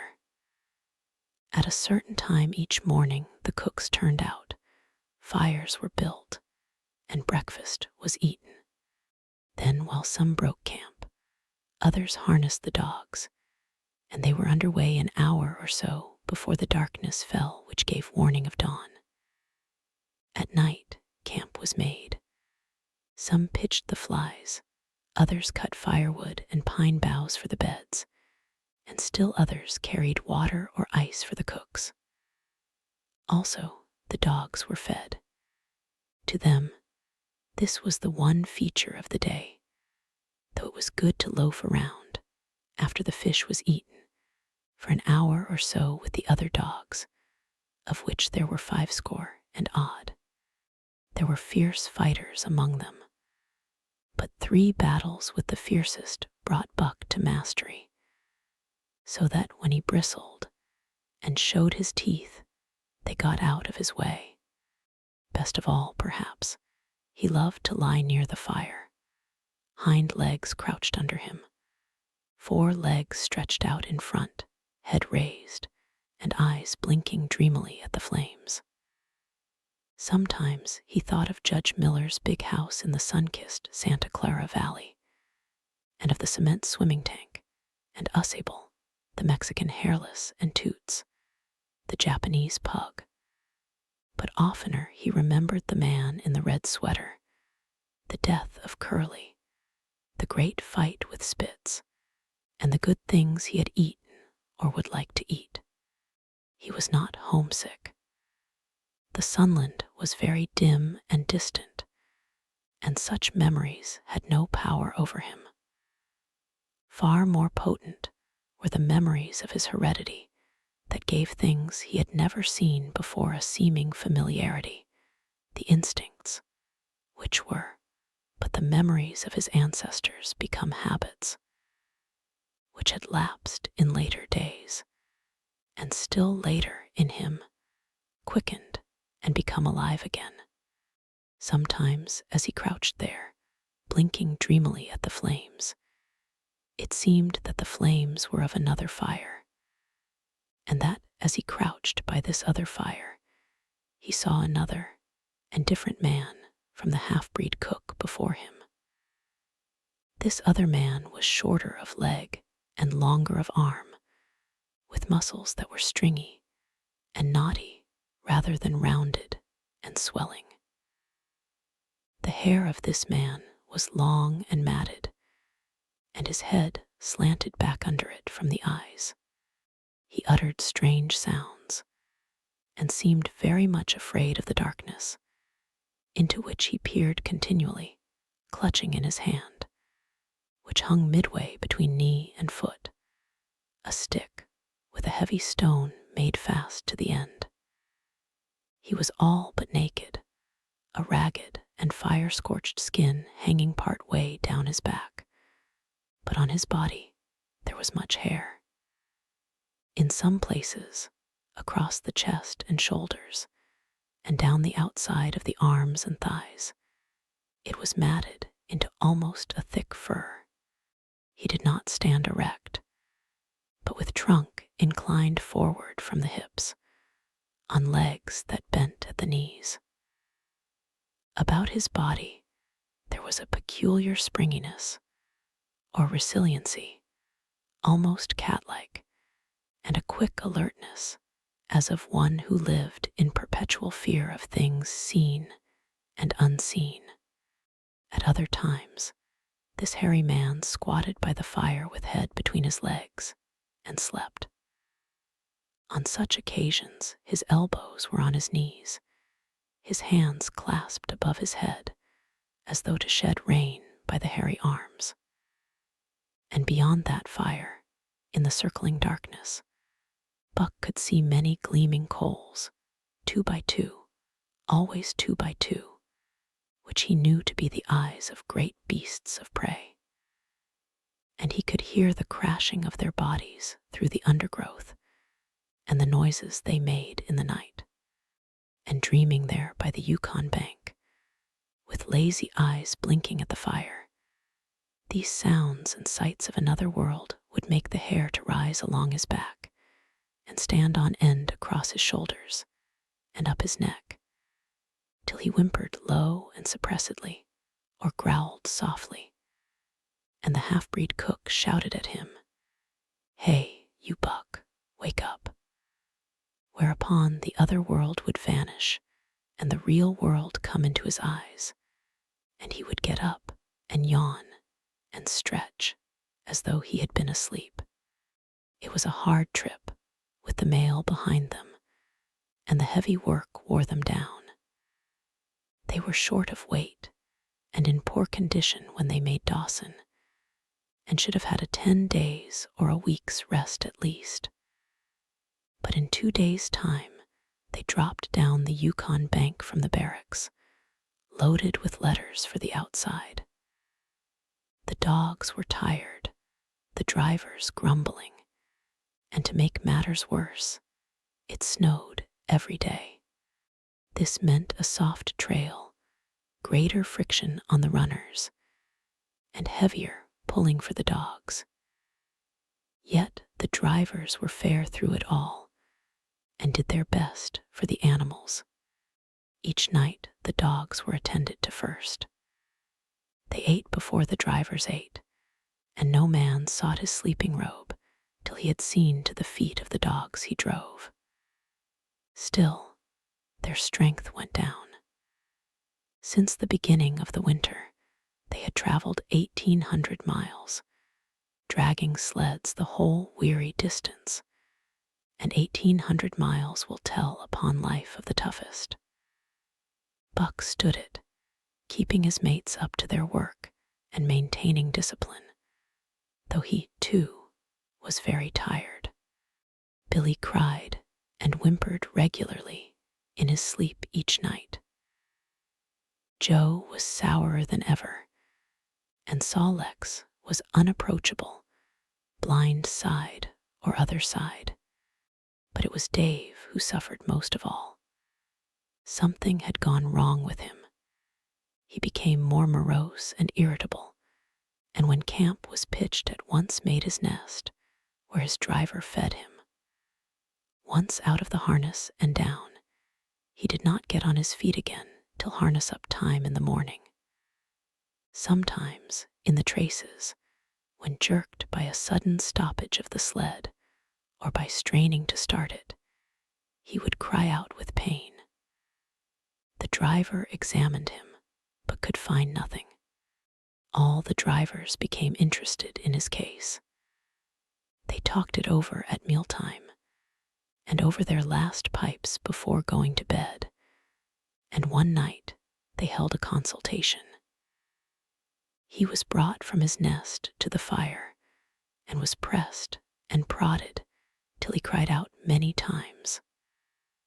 Something was wrong inside, but they could locate no broken bones, could not make it out. By the time Cassier Bar was reached, he was so weak that he was falling repeatedly in the traces. The Scotch half-breed called a halt and took him out of the team, making the next dog, Solex, fast to the sled.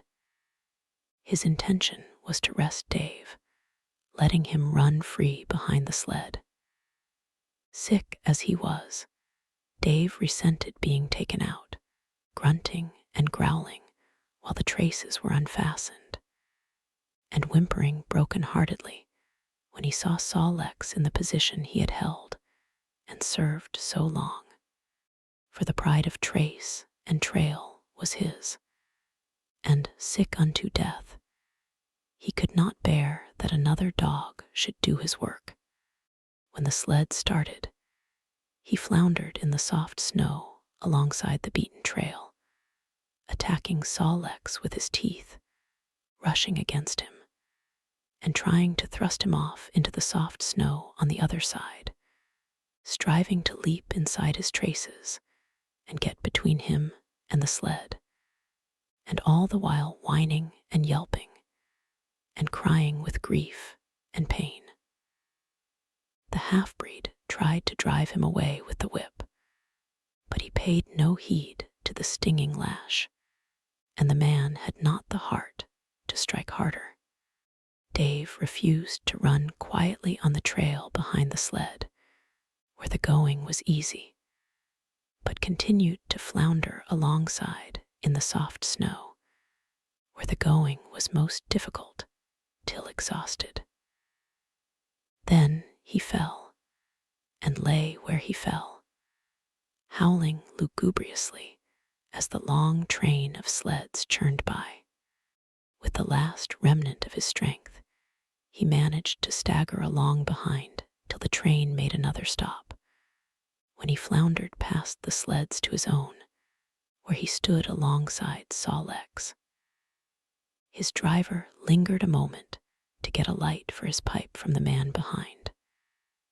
Then he returned and started his dogs. They swung out on the trail with remarkable lack of exertion, turned their heads uneasily, and stopped in surprise.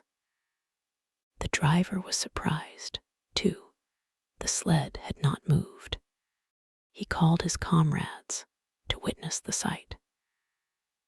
Dave had bitten through both of Solex's traces and was standing directly in front of the sled in his proper place. He pleaded with his eyes to remain there. The driver was perplexed. His comrades talked of how a dog could break its heart through being denied the work that killed it, and recalled instances they had known where dogs, too old for the toil or injured, had died because they were cut out of the traces. Also, they held it a mercy, since Dave was to die anyway, that he should die in the traces, heart easy and content. So he was harnessed in again, and proudly he pulled as of old, though more than once he cried out involuntarily from the bite of his inward hurt. Several times he fell down and was dragged in the traces, and once the sled ran upon him so that he limped thereafter in one of his hind legs.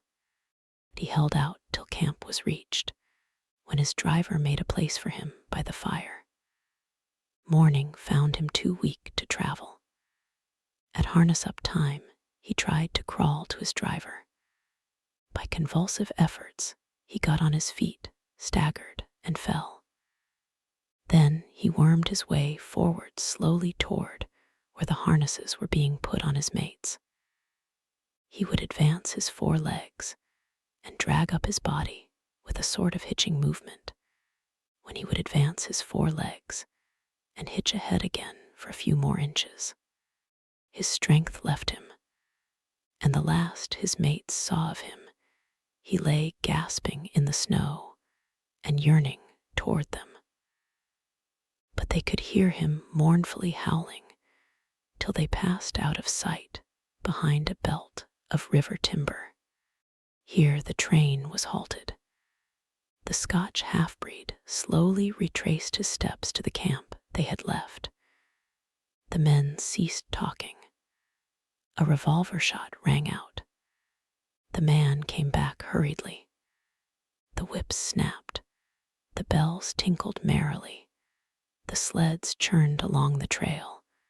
But Buck knew, and every dog knew, what had taken place behind the belt of river trees. Chapter 5. The Toil of Trace and Trail. 30 days from the time it left Dawson, the saltwater mail, with Buck and his mates at the fore, arrived at Skagway. They were in a wretched state, worn out and worn down. Buck's 140 pounds had dwindled to 115. The rest of his mates, though lighter dogs, had relatively lost more weight than he. Pike, the malingerer, who, in his lifetime of deceit, had often successfully feigned a hurt leg, was now limping in earnest. Sol-leks was limping, and Dub was suffering from a wrenched shoulder blade. They were all terribly footsore. No spring or rebound was left in them. Their feet fell heavily on the trail, jarring their bodies and doubling the fatigue of a day's travel. There was nothing the matter with them except that they were dead tired. It was not the dead tiredness that comes through brief and excessive effort, from which recovery is a matter of hours, but it was the dead tiredness that comes through the slow and prolonged strength drainage of months of toil. There was no power of recuperation left, no reserve strength to call upon. It had been all used, the last least bit of it. Every muscle, every fiber, every cell was tired, dead tired. And there was reason for it. In less than 5 months, they had traveled 2,500 miles, during the last 1,800 of which they had had but 5 days' rest. When they arrived at Skagway, they were apparently on their last legs. They could barely keep the traces taut, and on the down grades, just managed to keep out of the way of the sled.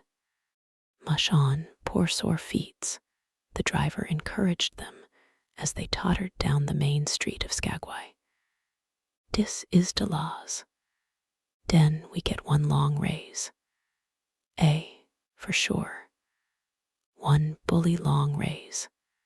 The drivers confidently expected a long stopover. Themselves, they had covered 1,200 miles with 2 days' rest, and in the nature of reason and common justice, they deserved an interval of loafing. But so many were the men who had rushed into the Klondike, and so many were the sweethearts, wives, and kin that had not rushed in, that the congested mail was taking on alpine proportions. Also, there were official orders. Fresh batches of Hudson Bay dogs were to take the places of those worthless for the trail. The worthless ones were to be got rid of, and since dogs count for little against dollars, they were to be sold. 3 days passed, by which time Buck and his mates found how really tired and weak they were. Then, on the morning of the 4th day, 2 men from the States came along and bought them, harness and all, for a song. The men addressed each other as Hal and Charles. Charles was a middle-aged, lightish-colored man, with weak and watery eyes and a mustache that twisted fiercely and vigorously up, giving the lie to the limply drooping lip it concealed. Hal was a youngster of 19 or 20, with a big Colt's revolver and a hunting knife strapped about him on a belt that fairly bristled with cartridges. This belt was the most salient thing about him. It advertised his callousness, a callousness sheer and unutterable. Both men were manifestly out of place, and why such as they should adventure the north is part of the mystery of things that passes understanding. Buck heard the chaffering, saw the money pass between the man and the government agent, and knew that the Scotch half-breed and the mail train drivers were passing out of his life on the heels of Perrault and Francois, and the others who had gone before.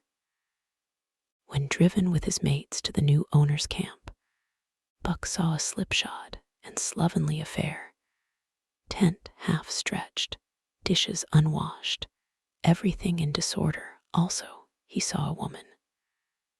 Mercedes, the men called her. She was Charles's wife and Hal's sister, a nice family party.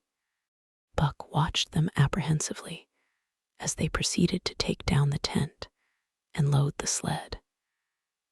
There was a great deal of effort about their manner, but no businesslike method.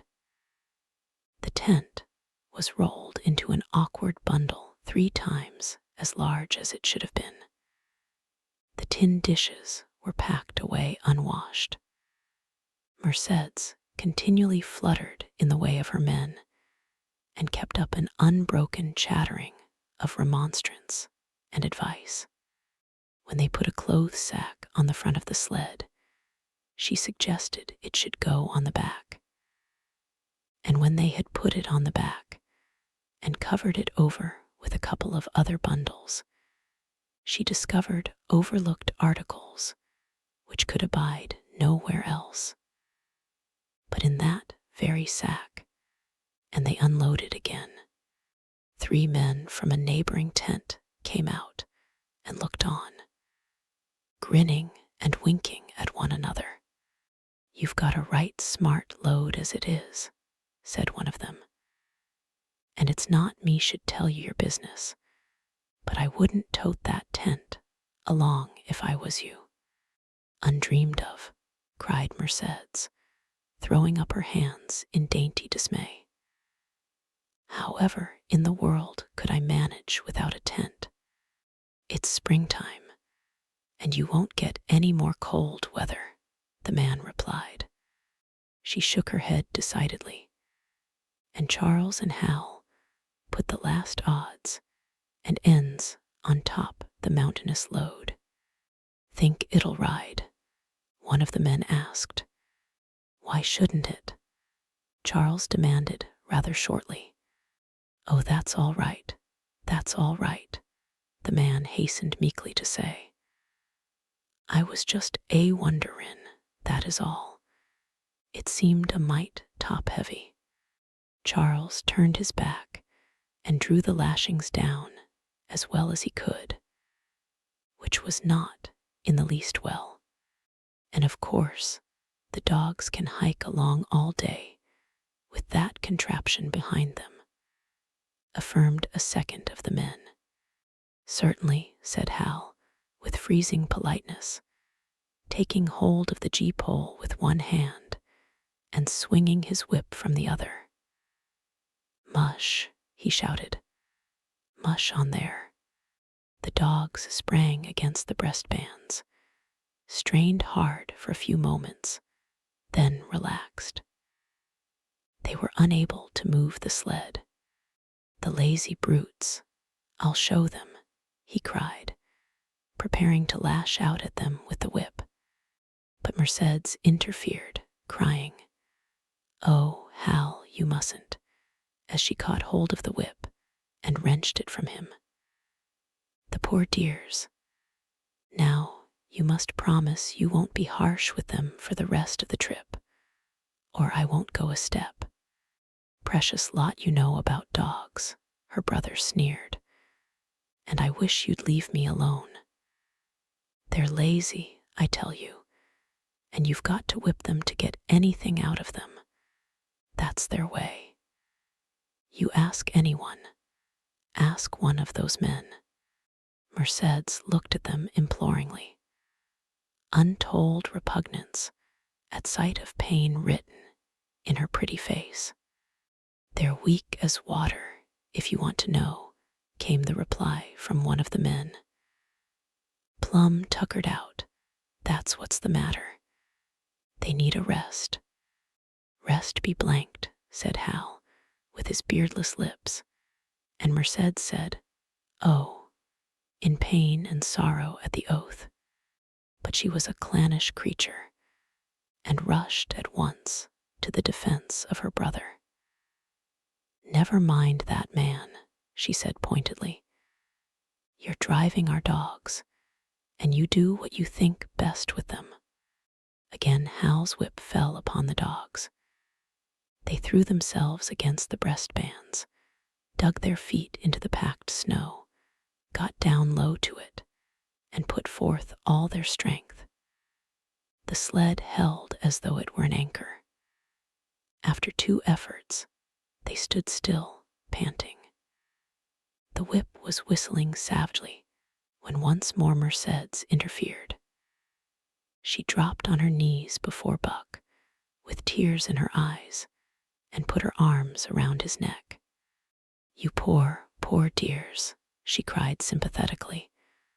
Why don't you pull hard? Then you wouldn't be whipped.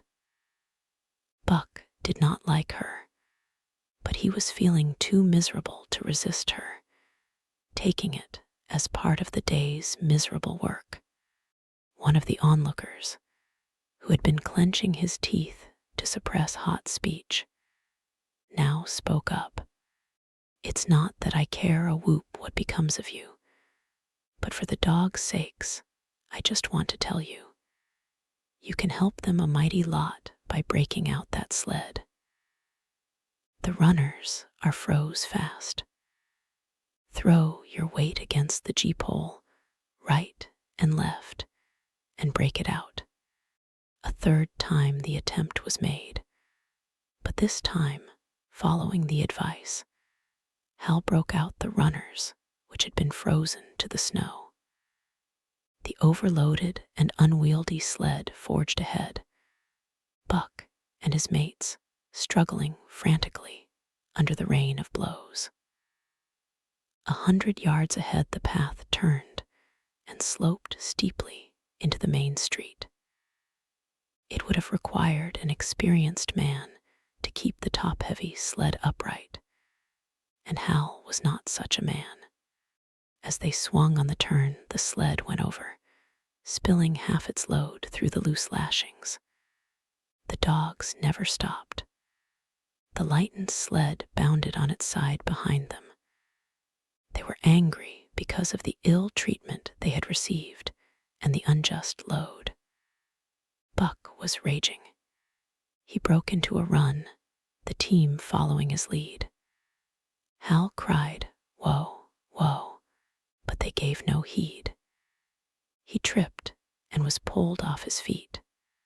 The capsized sled ground over him, and the dogs dashed on up the street, adding to the gaiety of Skagway as they scattered the remainder of the outfit along its chief thoroughfare.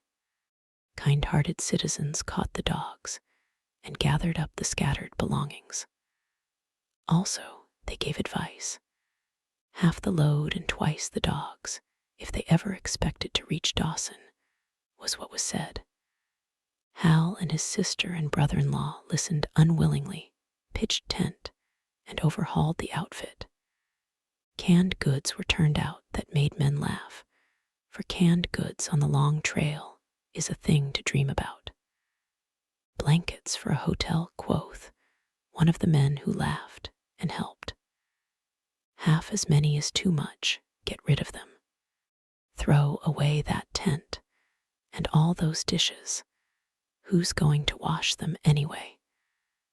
Good Lord, do you think you're traveling on a Pullman?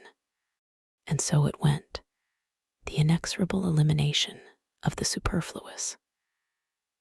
Mercedes cried when her clothes bags were dumped on the ground and article after article was thrown out. She cried in general, and she cried in particular over each discarded thing. She clasped hands about knees, rocking back and forth broken-heartedly. She averred she would not go an inch, not for a dozen Charleses. She appealed to everybody and to everything, finally wiping her eyes and proceeding to cast out even articles of apparel that were imperative necessaries.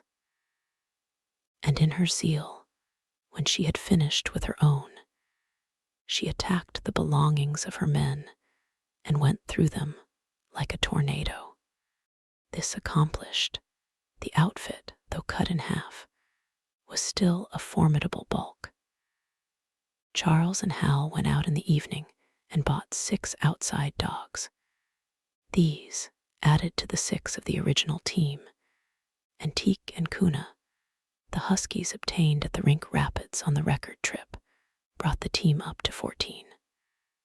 But the outside dogs, though practically broken in since their landing, did not amount to much. 3 were short-haired pointers, 1 was a Newfoundland, and the other 2 were mongrels of indeterminate breed.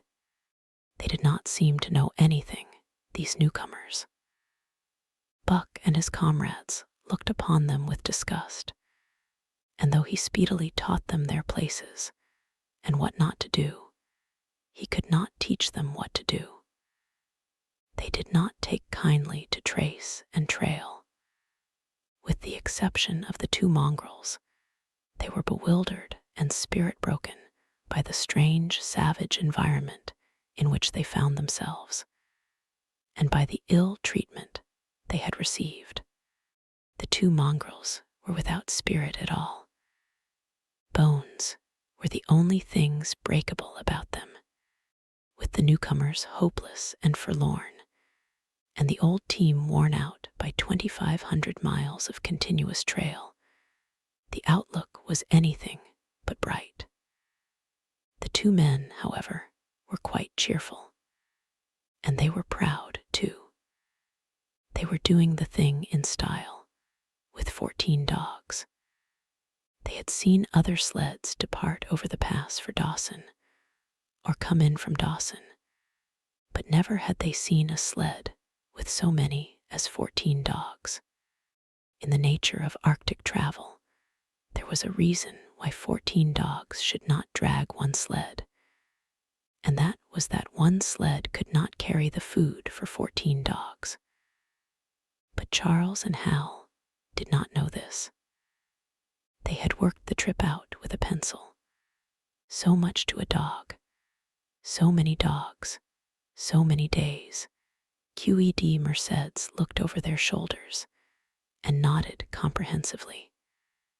It was all so very simple. Late next morning, Buck led the long team up the street. There was nothing lively about it, no snap or go in him and his fellows. They were starting dead weary. 4 times he had covered the distance between Saltwater and Dawson, and the knowledge that, jaded and tired, he was facing the same trail once more made him bitter. His heart was not in the work, nor was the heart of any dog. The outsides were timid and frightened, the insides without confidence in their masters. Buck felt vaguely that there was no depending upon these 2 men and the woman. They did not know how to do anything, and as the days went by it became apparent that they could not learn. They were slack in all things, without order or discipline. It took them half the night to pitch a slovenly camp, and half the morning to break that camp, and get the sled loaded in fashion so slovenly that for the rest of the day they were occupied in stopping and rearranging the load.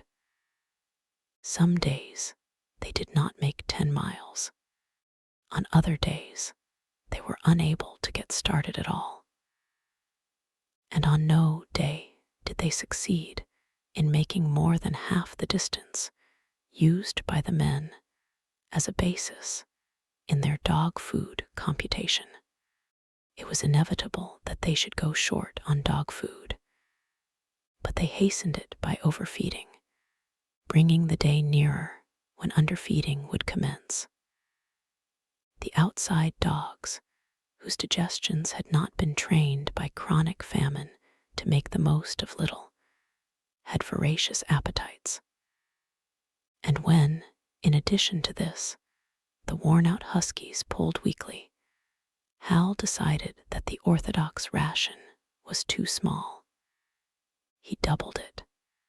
And to cap it all, when Mercedes, with tears in her pretty eyes and a quaver in her throat, could not cajole him into giving the dogs still more, she stole from the fish sacks and fed them slyly. But it was not food that Buck and the huskies needed, but rest. And though they were making poor time, the heavy load they dragged sapped their strength severely. Then came the underfeeding. Hal awoke one day to the fact that his dog food was half gone, and the distance only quarter covered. Further, that for love or money, no additional dog food was to be obtained. So he cut down even the orthodox ration and tried to increase the day's travel.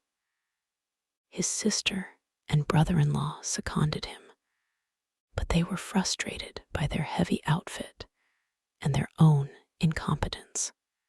It was a simple matter to give the dogs less food, but it was impossible to make the dogs travel faster, while their own inability to get underway earlier in the morning prevented them from traveling longer hours. Not only did they not know how to work dogs, but they did not know how to work themselves. The first to go was Dub. Poor blundering thief that he was, always getting caught and punished, he had none the less been a faithful worker. His wrenched shoulder blade, untreated and unrested, went from bad to worse, till finally Hal shot him with the big Colt's revolver. It is a saying of the country that an outside dog starves to death on the ration of the husky. So the 6 outside dogs under Buck could do no less than die on half the ration of the husky.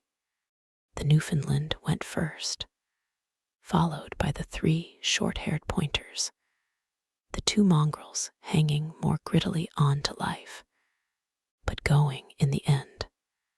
By this time, all the amenities and gentlenesses of the Southland had fallen away from the 3 people. Shorn of its glamour and romance, Arctic travel became to them a reality too harsh for their manhood and womanhood. Mercedes ceased weeping over the dogs, being too occupied with weeping over herself and with quarreling with her husband and brother. To quarrel was the one thing they were never too weary to do. Their irritability arose out of their misery, increased with it, doubled upon it, outdistanced it. The wonderful patience of the trail which comes to men who toil hard and suffer sore, and remain sweet of speech and kindly, did not come to these 2 men and the woman. They had no inkling of such a patience. They were stiff and in pain. Their muscles ached, their bones ached, their very hearts ached, and because of this, they became sharp of speech, and hard words were first on their lips in the morning and last at night. Charles and Hal wrangled whenever Mercedes gave them a chance. It was the cherished belief of each that he did more than his share of the work, and neither forbore to speak this belief at every opportunity. Sometimes Mercedes sided with her husband, sometimes with her brother. The result was a beautiful and unending family quarrel, starting from a dispute as to which should chop a few sticks for the fire, a dispute which concerned only Charles and Hal. Presently would be lugged in the rest of the family, fathers, mothers, uncles, cousins, people thousands of miles away, and some of them dead, that Hal's views on art, or the sort of society plays his mother's brother wrote, should have anything to do with the chopping of a few sticks of firewood, passes comprehension. Nevertheless, the quarrel was as likely to tend in that direction as in the direction of Charles's political prejudices, and that Charles's sister's tale-bearing tongue should be relevant to the building of a Yukon fire was apparent only to Mercedes, who disburdened herself of copious opinions upon that topic, and incidentally upon a few other traits unpleasantly peculiar to her husband's family. In the meantime, the fire remained unbuilt, the camp half-pitched, and the dogs unfed. Mercedes nursed a special grievance, the grievance of sex. She was pretty and soft, and had been chivalrously treated all her days. But the present treatment by her husband and brother was everything save chivalrous. It was her custom to be helpless. They complained, upon which impeachment of what to her was her most essential sex prerogative, she made their lives unendurable. She no longer considered the dogs, and because she was sore and tired, she persisted in riding on the sled. She was pretty and soft, but she weighed 120 pounds, a lusty last straw to the load dragged by the weak and starving animals. She rode for days, till they fell in the traces, and the sled stood still.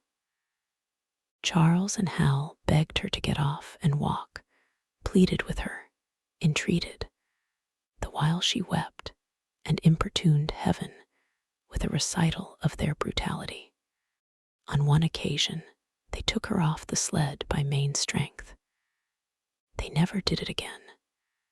She let her legs go limp like a spoiled child and sat down on the trail. They went on their way, but she did not move. After they had traveled 3 miles, they unloaded the sled, came back for her, and by main strength put her on the sled again. In the excess of their own misery, they were callous to the suffering of their animals. Hal's theory, which he practiced on others, was that one must get hardened. He had started out preaching it to his sister and brother-in-law. Failing there, he hammered it into the dogs with a club. At the 5 fingers, the dog food gave out, and a toothless old squaw offered to trade them a few pounds of frozen horsehide for the Colt's revolver that kept the big hunting knife company at Hal's hip. A poor substitute for food was this hide, just as it had been stripped from the starved horses of the cattlemen 6 months back. In its frozen state, it was more like strips of galvanized iron, and when a dog wrestled it into his stomach, it thawed into thin and innutritious leathery strings, and into a mass of short hair, irritating and indigestible. And through it all Buck staggered along at the head of the team, as in a nightmare. He pulled when he could. When he could no longer pull, he fell down and remained down till blows from whip or club drove him to his feet again. All the stiffness and gloss had gone out of his beautiful furry coat. The hair hung down, limp and draggled, or matted with dried blood where Hal's club had bruised him. His muscles had wasted away to knotty strings, and the flesh pads had disappeared, so that each rib and every bone in his frame were outlined cleanly through the loose hide that was wrinkled in folds of emptiness. It was heartbreaking. Only Buck's heart was unbreakable. The man in the red sweater had proved that. As it was with Buck, so was it with his mates. They were perambulating skeletons. There were 7 altogether, including him. In their very great misery, they had become insensible to the bite of the lash or the bruise of the club. The pain of the beating was dull and distant, just as the things their eyes saw and their ears heard seemed dull and distant. They were not half living or quarter living. They were simply so many bags of bones in which sparks of life fluttered faintly. When a halt was made, they dropped down in the traces like dead dogs, and the spark dimmed and paled and seemed to go out. And when the club or whip fell upon them, the spark fluttered feebly up, and they tottered to their feet and staggered on. There came a day when Billy, the good-natured, fell and could not rise. Hal had traded off his revolver, so he took the axe and knocked Billy on the head as he lay in the traces, then cut the carcass out of the harness and dragged it to one side. Buck saw, and his mates saw, and they knew that this thing was very close to them. On the next day Kuna went, and but 5 of them remained. Joe, too far gone to be malignant, Pike, crippled and limping, only half conscious, and not conscious enough longer to malinger, Sawlex, the one-eyed, still faithful to the toil of trace and trail, and mournful in that he had so little strength with which to pull. Teak, who had not traveled so far that winter, and who was now beaten more than the others because he was fresher, and Buck, still at the head of the team, but no longer enforcing discipline or striving to enforce it, blind with weakness half the time, and keeping the trail by the loom of it and by the dim feel of his feet. It was beautiful spring weather, but neither dogs nor humans were aware of it. Each day the sun rose earlier and set later. It was dawn by 3 in the morning, and twilight lingered till 9 at night. The whole long day was a blaze of sunshine. The ghostly winter silence had given way to the great spring murmur of awakening life. This murmur arose from all the land, fraught with the joy of living.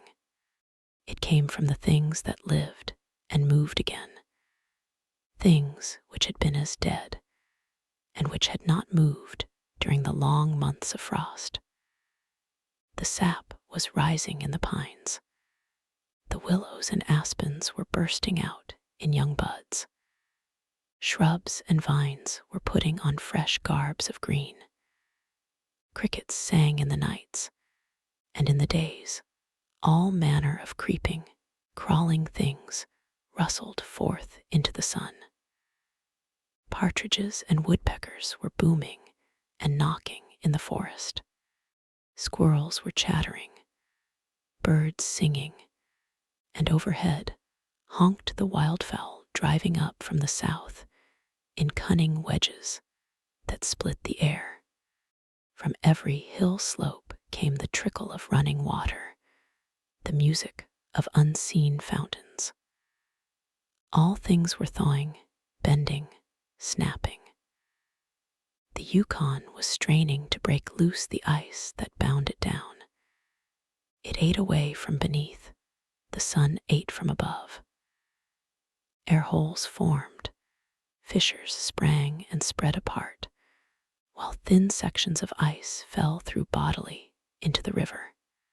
And amid all this bursting, rending, throbbing of awakening life, under the blazing sun, and through the soft sighing breezes, like wayfarers to death, staggered the two men, the woman, and the huskies, with the dogs falling, Merced's weeping and riding, Hal swearing innocuously, and Charles's eyes wistfully watering.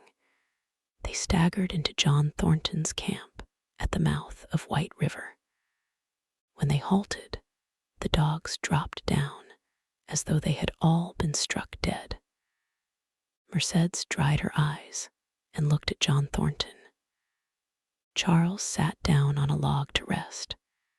He sat down very slowly and painstakingly, what of his great stiffness.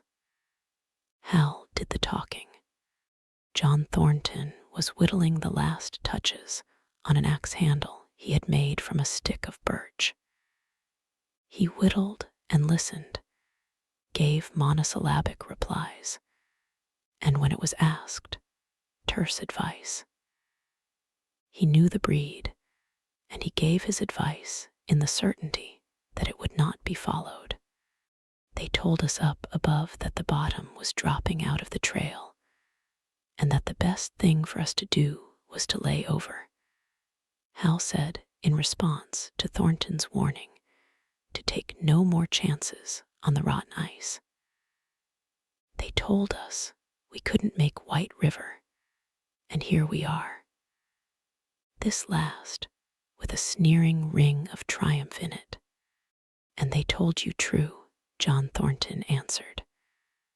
The bottom's likely to drop out at any moment. Only fools, with the blind luck of fools, could have made it. I tell you straight, I wouldn't risk my carcass on that ice for all the gold in Alaska. That's because you're not a fool, I suppose, said Hal. All the same, we'll go on to Dawson. He uncoiled his whip. Get up there, Buck. Hi, get up there. Mush on. Thornton went on whittling. It was idle, he knew, to get between a fool and his folly, while 2 or 3 fools more or less would not alter the scheme of things. But the team did not get up at the command. It had long since passed into the stage where blows were required to rouse it. The whip flashed out here and there on its merciless errands. John Thornton compressed his lips. Sol Lex was the first to crawl to his feet. Teak followed. Joe came next, yelping with pain. Pike made painful efforts. Twice he fell over when half up, and on the third attempt managed to rise. Buck made no effort. He lay quietly where he had fallen. The lash bit into him again and again, but he neither whined nor struggled. Several times Thornton started, as though to speak, but changed his mind. A moisture came into his eyes, and as the whipping continued, he arose and walked irresolutely up and down. This was the first time Buck had failed, in itself a sufficient reason to drive Hal into a rage. He exchanged the whip for the customary club. Buck refused to move under the rain of heavier blows, which now fell upon him. Like his mates, he was barely able to get up, but unlike them, he had made up his mind not to get up. He had a vague feeling of impending doom. This had been strong upon him when he pulled into the bank, and it had not departed from him. What of the thin and rotten ice he had felt under his feet all day? It seemed that he sensed disaster close at hand, out there ahead on the ice where his master was trying to drive him. He refused to stir. So greatly had he suffered and so far gone was he that the blows did not hurt much. And as they continued to fall upon him, the spark of life within flickered and went down. It was nearly out. He felt strangely numb, as though from a great distance he was aware that he was being beaten. The last sensations of pain left him. He no longer felt anything, though very faintly he could hear the impact of the club upon his body. But it was no longer his body. It seemed so far away.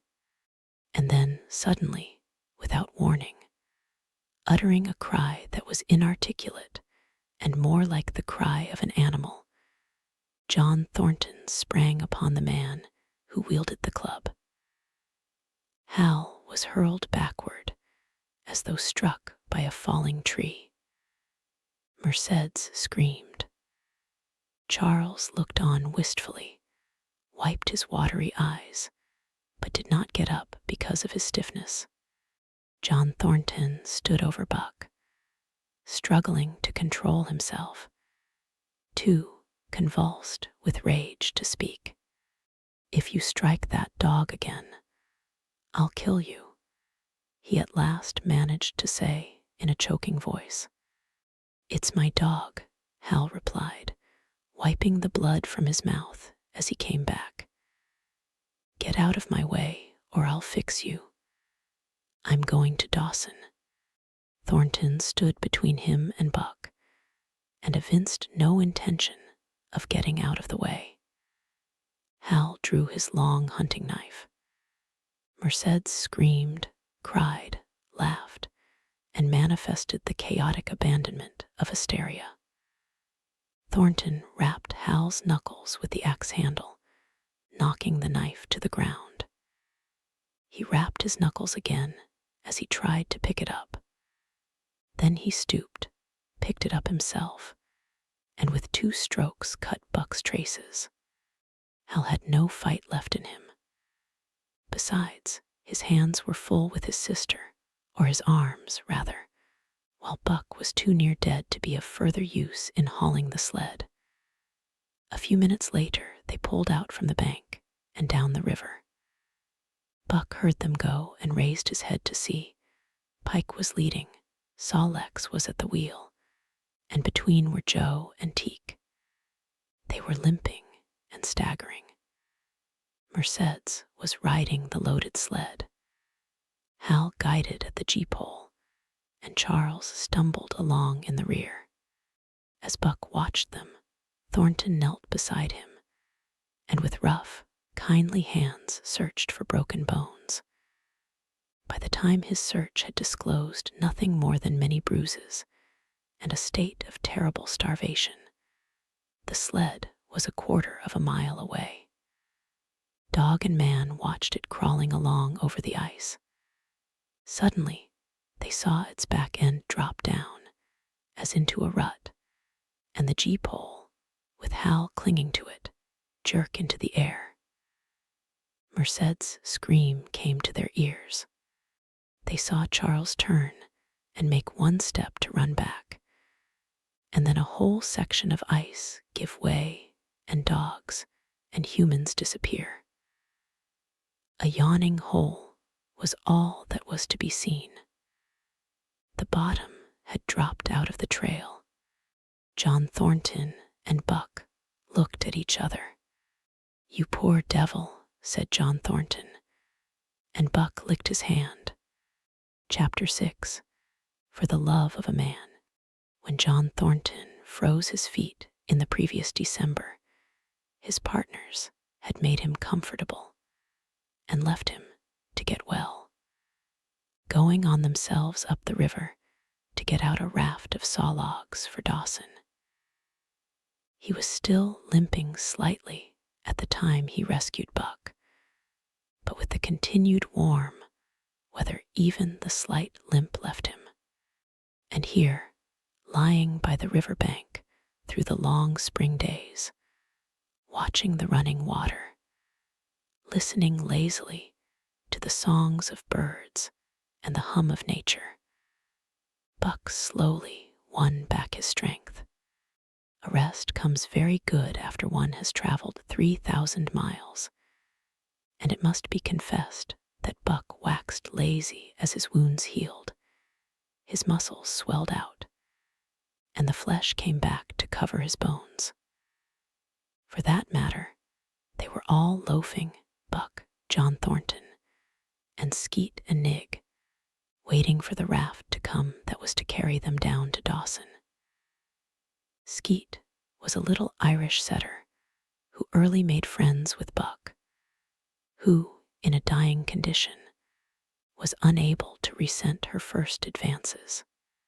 She had the doctor trait which some dogs possess, and as a mother cat washes her kittens, so she washed and cleansed Buck's wounds.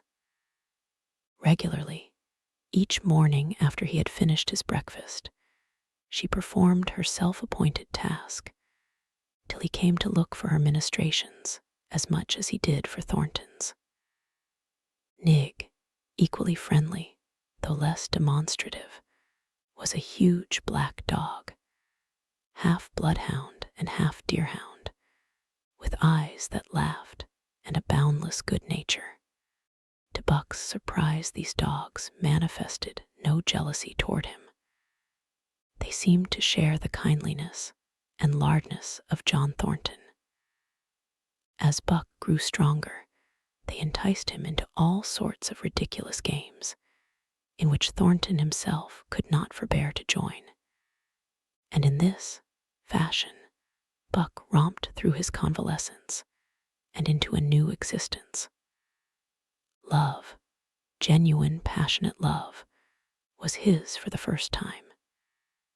This he had never experienced at Judge Miller's Down in the sun-kissed Santa Clara Valley. With the judge's sons, hunting and tramping, it had been a working partnership with the judge's grandsons, a sort of pompous guardianship, and with the judge himself, a stately and dignified friendship. But love that was feverish and burning, that was adoration, that was madness, it had taken John Thornton to arouse. This man had saved his life, which was something. But further, he was the ideal master. Other men saw to the welfare of their dogs from a sense of duty and business expediency. He saw to the welfare of his as if they were his own children, because he could not help it. And he saw further. He never forgot a kindly greeting or a cheering word, and to sit down for a long talk with them, gas, he called it, was as much his delight as theirs. He had a way of taking Buck's head roughly between his hands, and resting his own head upon Buck's, of shaking him back and forth, the while calling him ill names that to Buck were love names. Buck knew no greater joy than that rough embrace and the sound of murmured oaths, and at each jerk back and forth, it seemed that his heart would be shaken out of his body, so great was its ecstasy. And when released, he sprang to his feet, his mouth laughing, his eyes eloquent, his throat vibrant with unuttered sound, and in that fashion remained without movement. John Thornton would reverently exclaim, "God, you can all but speak." Buck had a trick of love expression that was akin to hurt. He would often seize Thornton's hand in his mouth and close so fiercely that the flesh bore the impress of his teeth for some time afterward. And as Buck understood the oaths to be love words, so the man understood this feigned bite for a caress. For the most part, however, Buck's love was expressed in adoration. While he went wild with happiness when Thornton touched him or spoke to him, he did not seek these tokens. Unlike Skeet, who was wont to shove her nose under Thornton's hand and nudge till petted, or Nig, who would stalk up and rest his great head on Thornton's knee. Buck was content to adore at a distance. He would lie by the hour, eager, alert, at Thornton's feet, looking up into his face, dwelling upon it, studying it, following with keenest interest each fleeting expression, every movement or change of feature. Or, as chance might have it, he would lie farther away, to the side or rear, watching the outlines of the man and the occasional movements of his body. And often, such was the communion in which they lived. The strength of Buck's gaze would draw John Thornton's head around, and he would return the gaze without speech, his heart shining out of his eyes as Buck's heart shone out. For a long time after his rescue, Buck did not like Thornton to get out of his sight. From the moment he left the tent to when he entered it again, Buck would follow at his heels. His transient masters, since he had come into the Northland, had bred in him a fear that no master could be permanent. He was afraid that Thornton would pass out of his life as Perrault and Francois and the Scotch half-breed had passed out. Even in the night, in his dreams, he was haunted by this fear. At such times, he would shake off sleep and creep through the chill to the flap of the tent, where he would stand and listen to the sound of his master's breathing. But in spite of this great love he bore John Thornton, which seemed to bespeak the soft, civilizing influence, the strain of the primitive, which the Northland had aroused in him, remained alive and active. Faithfulness and devotion, things born of fire and roof, were his. Yet he retained his wildness and wiliness. He was a thing of the wild, come in from the wild to sit by John Thornton's fire, rather than a dog of the soft Southland, stamped with the marks of generations of civilization. Because of his very great love, he could not steal from this man, but from any other man in any other camp. He did not hesitate an instant, while the cunning with which he stole enabled him to escape detection. His face and body were scored by the teeth of many dogs, and he fought as fiercely as ever and more shrewdly. Skeet and Nig were too good-natured for quarreling. Besides, they belonged to John Thornton. But the strange dog, no matter what the breed or valor, swiftly acknowledged Buck's supremacy, or found himself struggling for life with a terrible antagonist. And Buck was merciless. He had learned well the law of club and fang, and he never forewent an advantage or drew back from a foe he had started on the way to death. He had lessoned from Spitz and from the chief fighting dogs of the police and mail, and knew there was no middle course. He must master or be mastered, while to show mercy was a weakness.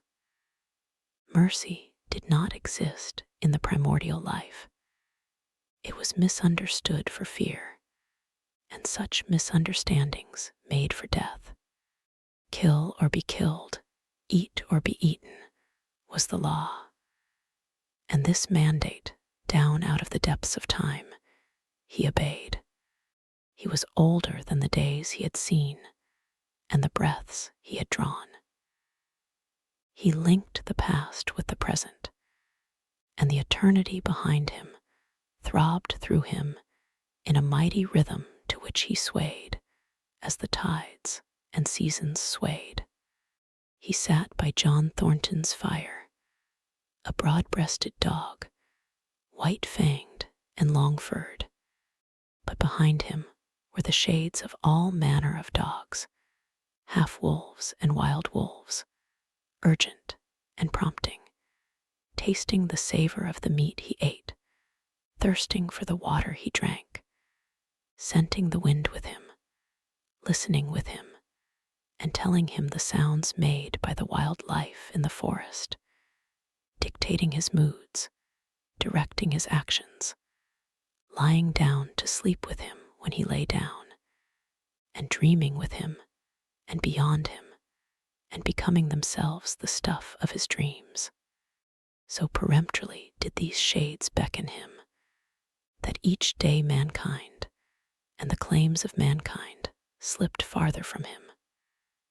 Deep in the forest a call was sounding, and as often as he heard this call, mysteriously thrilling and luring, he felt compelled to turn his back upon the fire and the beaten earth around it, and to plunge into the forest, and on, he knew not where or why, nor did he wonder where or why, the call sounding imperiously, deep in the forest. But as often as he gained the soft, unbroken earth and the green shade, the love for John Thornton drew him back to the fire again. Thornton alone held him. The rest of mankind was as nothing. Chance travelers might praise or pet him, but he was cold under it all, and from a too demonstrative man he would get up and walk away. When Thornton's partners, Hans and Pete, arrived on the long-expected raft, Buck refused to notice them till he learned they were close to Thornton. After that, he tolerated them in a passive sort of way, accepting favors from them as though he favored them by accepting. They were of the same large type as Thornton, living close to the earth, thinking simply and seeing clearly. And ere they swung the raft into the big eddy by the sawmill at Dawson, they understood Buck and his ways, and did not insist upon an intimacy such as obtained with Skeet and Nig. For Thornton, however, his love seemed to grow and grow. He, alone among men, could put a pack upon Buck's back in the summer traveling. Nothing was too great for Buck to do when Thornton commanded. One day, they had grub-staked themselves from the proceeds of the raft and left Dawson for the headwaters of the Tanana. The men and dogs were sitting on the crest of a cliff which fell away, straight down, to naked bedrock 300 feet below. John Thornton was sitting near the edge, Buck at his shoulder. A thoughtless whim seized Thornton, and he drew the attention of Hans and Pete to the experiment he had in mind. "Jump, Buck," he commanded, sweeping his arm out and over the chasm. The next instant, he was grappling with Buck on the extreme edge, while Hans and Pete were dragging them back into safety. "It's uncanny," Pete said, after it was over and they had caught their speech. Thornton shook his head. "No, it is splendid, and it is terrible too. Do you know, it sometimes makes me afraid. I'm not hankering to be the man that lays hands on you while he's around," Pete announced conclusively, nodding his head toward Buck. "By jingo," was Hans's contribution. "Not mineself either." It was at Circle City, ere the year was out, that Pete's apprehensions were realized.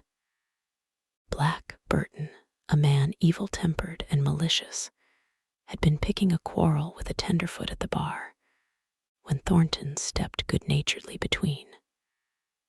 Buck, as was his custom, was lying in a corner, head on paws, watching his master's every action. Burton struck out, without warning, straight from the shoulder. Thornton was sent spinning and saved himself from falling only by clutching the rail of the bar.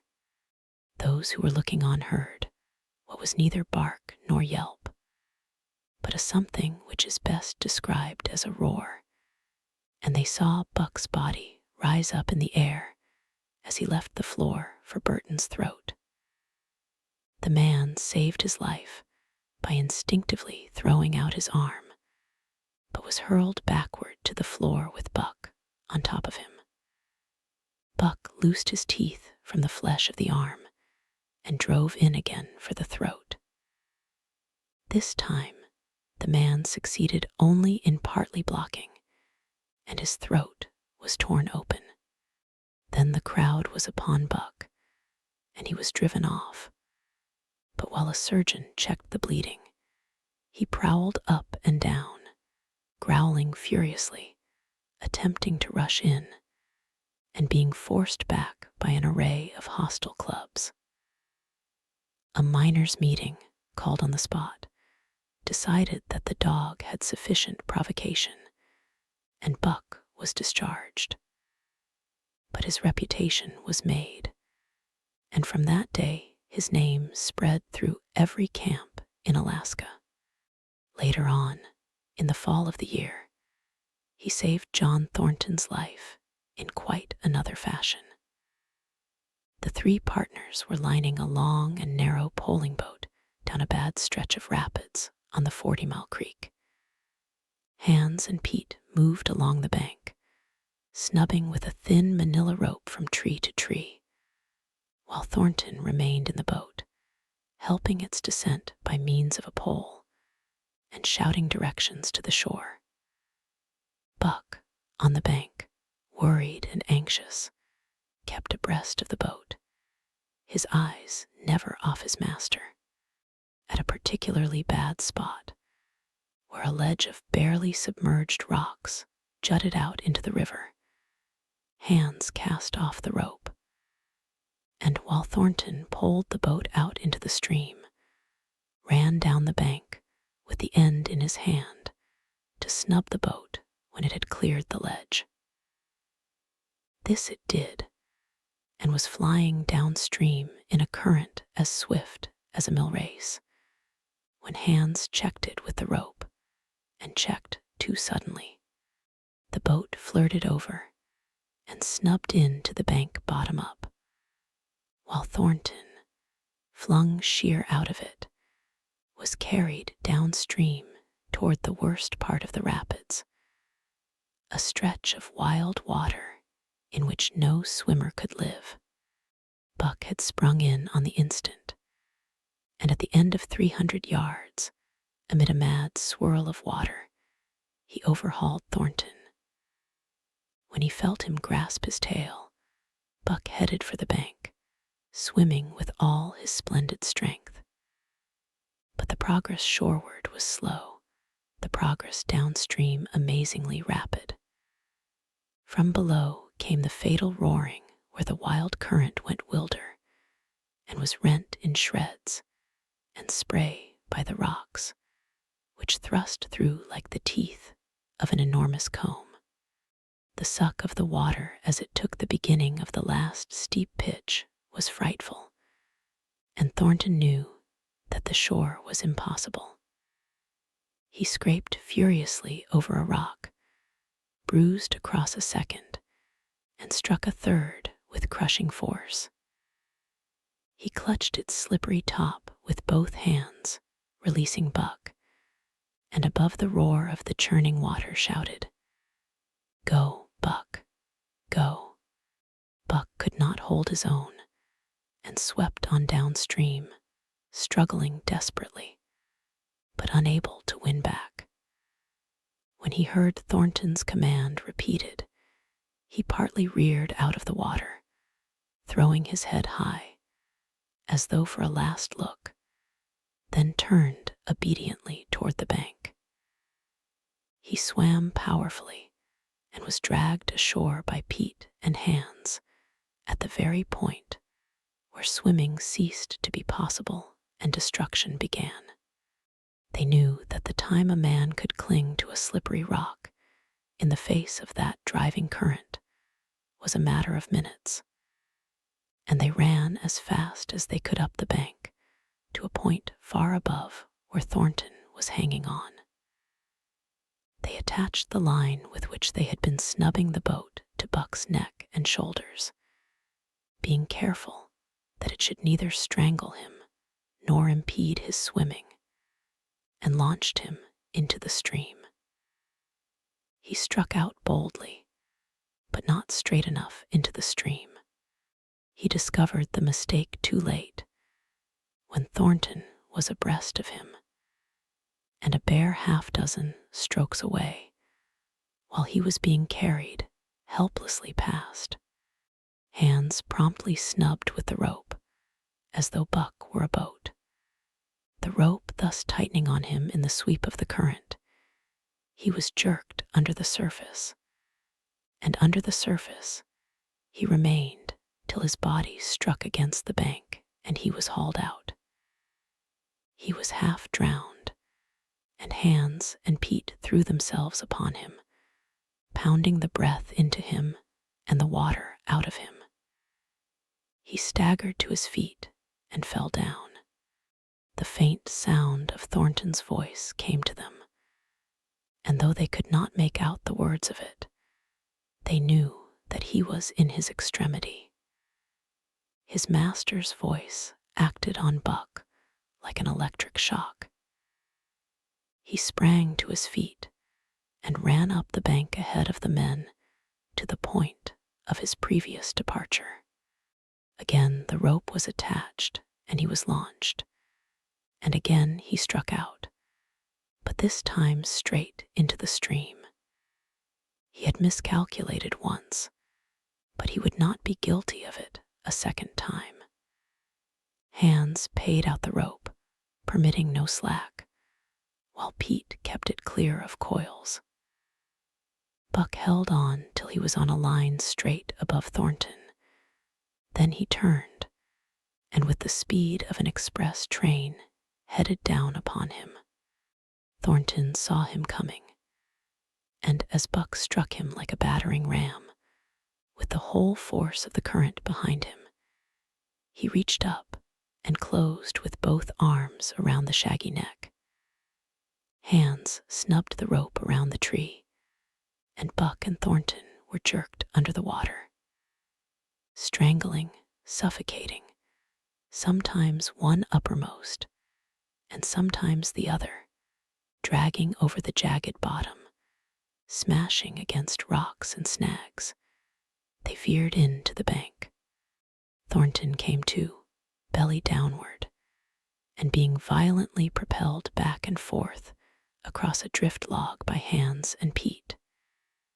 His first glance was for Buck, over whose limp and apparently lifeless body Nig was setting up a howl, while Skeet was licking the wet face and closed eyes. Thornton was himself bruised and battered, and he went carefully over Buck's body when he had been brought around, finding 3 broken ribs. "That settles it," he announced. "We camp right here." And camp they did, till Buck's ribs knitted and he was able to travel. That winter at Dawson, Buck performed another exploit, not so heroic, perhaps, but one that put his name many notches higher on the totem pole of Alaskan fame. This exploit was particularly gratifying to the 3 men, for they stood in need of the outfit which it furnished, and were enabled to make a long-desired trip into the Virgin East, where miners had not yet appeared. It was brought about by a conversation in the El Dorado saloon, in which men waxed boastful of their favorite dogs. Buck, because of his record, was the target for these men, and Thornton was driven stoutly to defend him. At the end of half an hour, one man stated that his dog could start a sled with 500 pounds, and walk off with it. A second bragged 600 for his dog, and a third 700. Pooh, pooh, said John Thornton. Buck can start 1,000 pounds and break it out and walk off with it for 100 yards, demanded Mathewson, a bonanza king, he of the 700 vaunt, and break it out and walk off with it for 100 yards, John Thornton said coolly. Well, Mathewson said, slowly and deliberately, so that all could hear, I've got $1,000 that says he can't. And there it is. So saying, he slammed a sack of gold dust of the size of a bologna sausage down upon the bar. Nobody spoke. Thornton's bluff, if bluff it was, had been called. He could feel a flush of warm blood creeping up his face. His tongue had tricked him. He did not know whether Buck could start 1,000 pounds. Half a ton. The enormousness of it appalled him. He had great faith in Buck's strength, and had often thought him capable of starting such a load. But never, as now, had he faced the possibility of it, the eyes of a dozen men fixed upon him, silent and waiting. Further, he had no $1,000, nor had Hans or Pete. I've got a sled standing outside now, with 20 50-pound sacks of flour on it. Mathewson went on with brutal directness. So, don't let that hinder you. Thornton did not reply. He did not know what to say. He glanced from face to face in the absent way of a man who has lost the power of thought and is seeking somewhere to find the thing that will start it going again. The face of Jim O'Brien, a mastodon king and old-time comrade, caught his eyes. It was as a cue to him, seeming to rouse him to do what he would never have dreamed of doing. Can you lend me 1,000? He asked, almost in a whisper. Sure, answered O'Brien, thumping down a plethoric sack by the side of Mathewson's.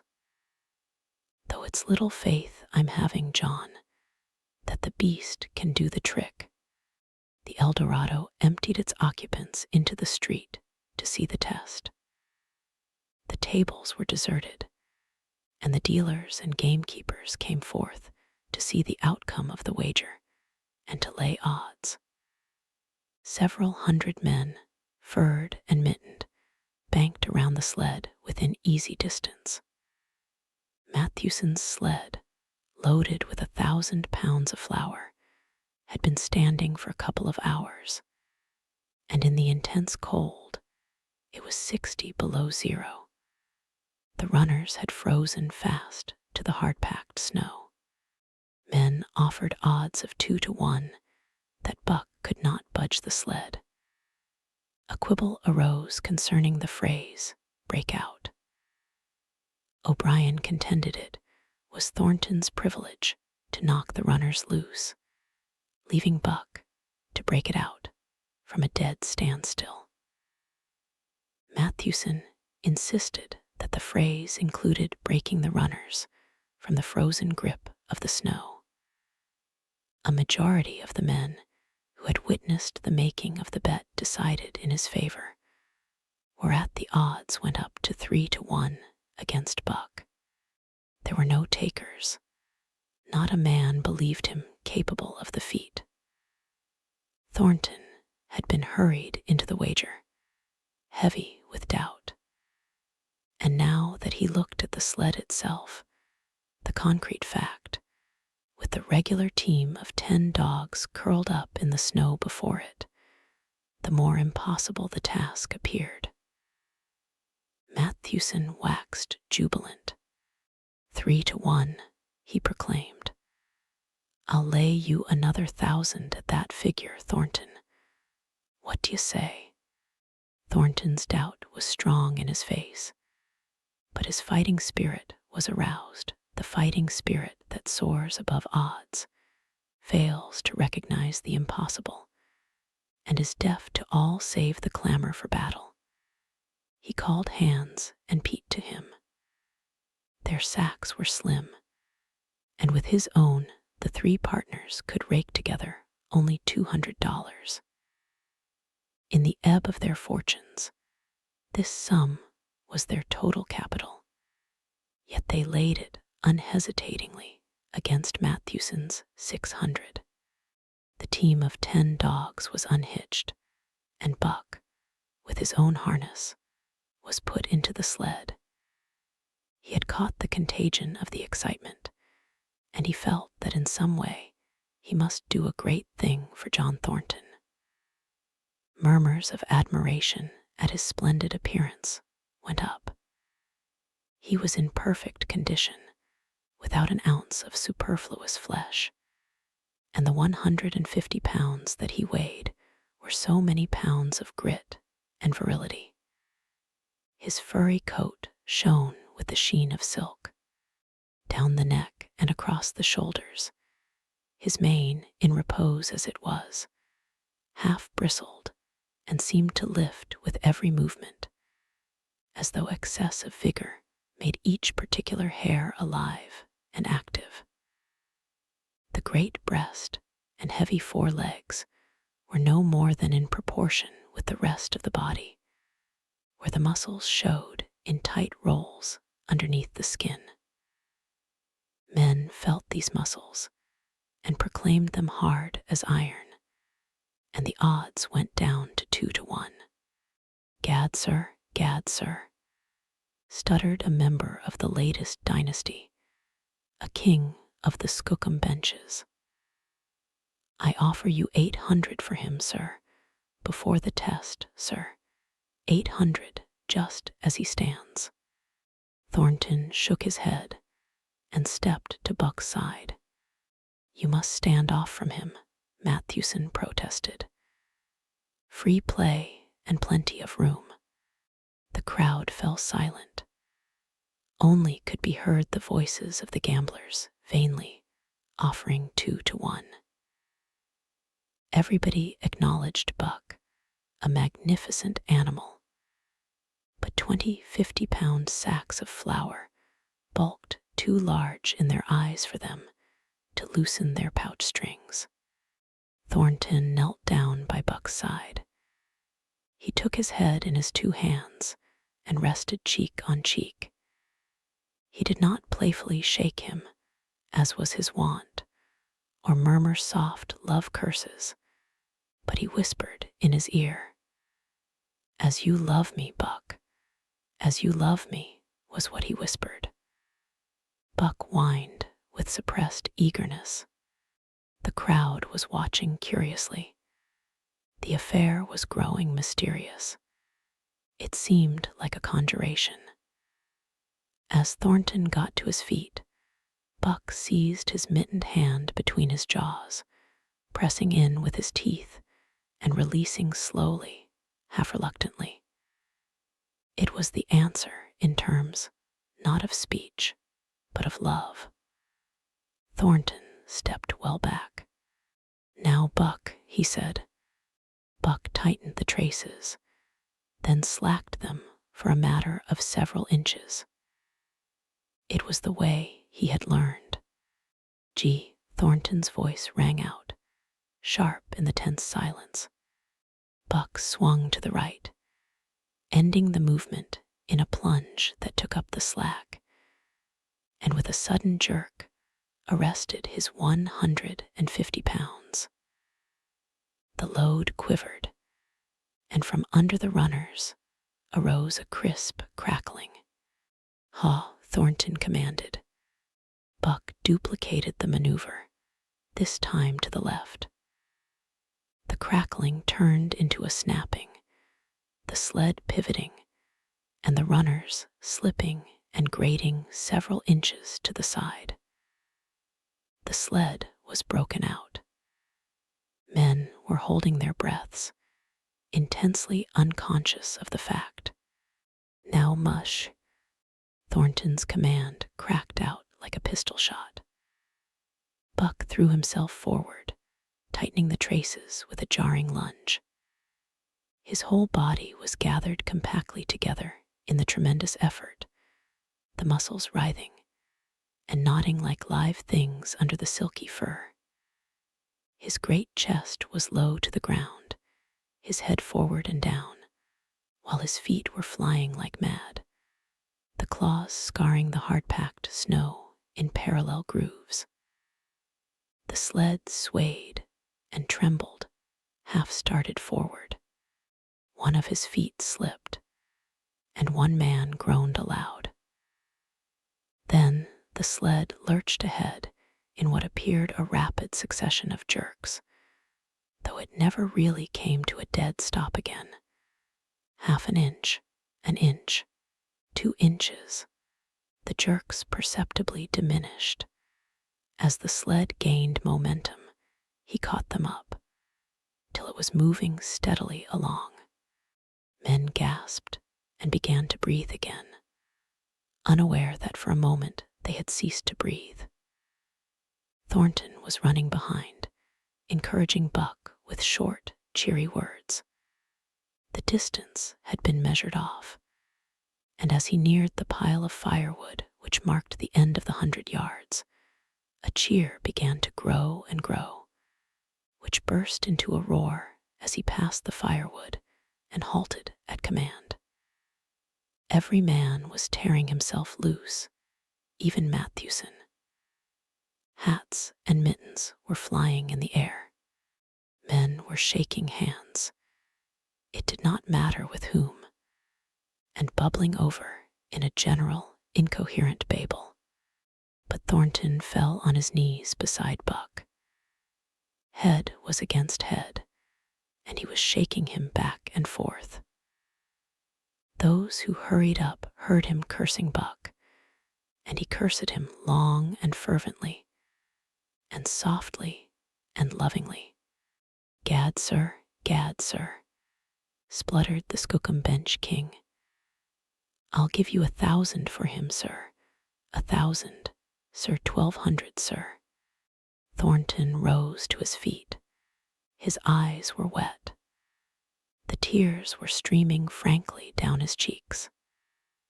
Sir, he said to the Skookum Bench King, no, sir. You can go to hell, sir. It's the best I can do for you, sir. Buck seized Thornton's hand in his teeth.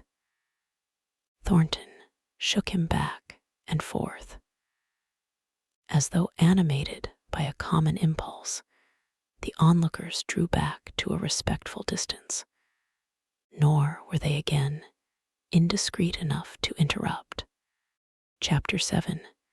The Sounding of the Call. When Buck earned $1,600 in 5 minutes for John Thornton, he made it possible for his master to pay off certain debts and to journey with his partners into the East after a fabled lost mine, the history of which was as old as the history of the country.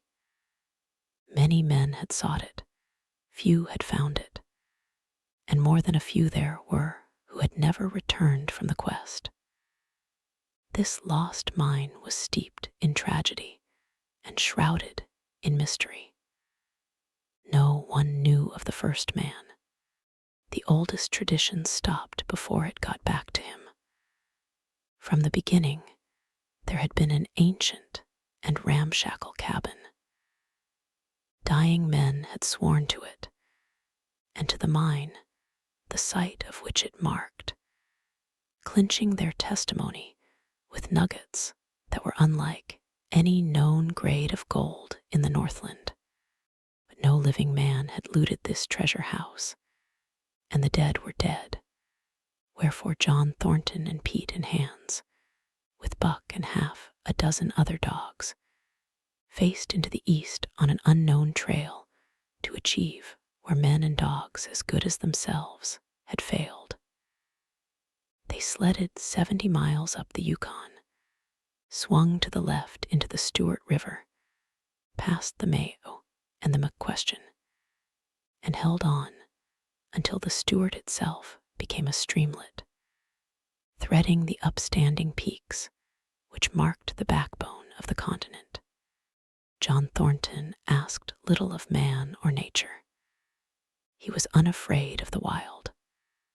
With a handful of salt and a rifle, he could plunge into the wilderness and fare wherever he pleased, and as long as he pleased.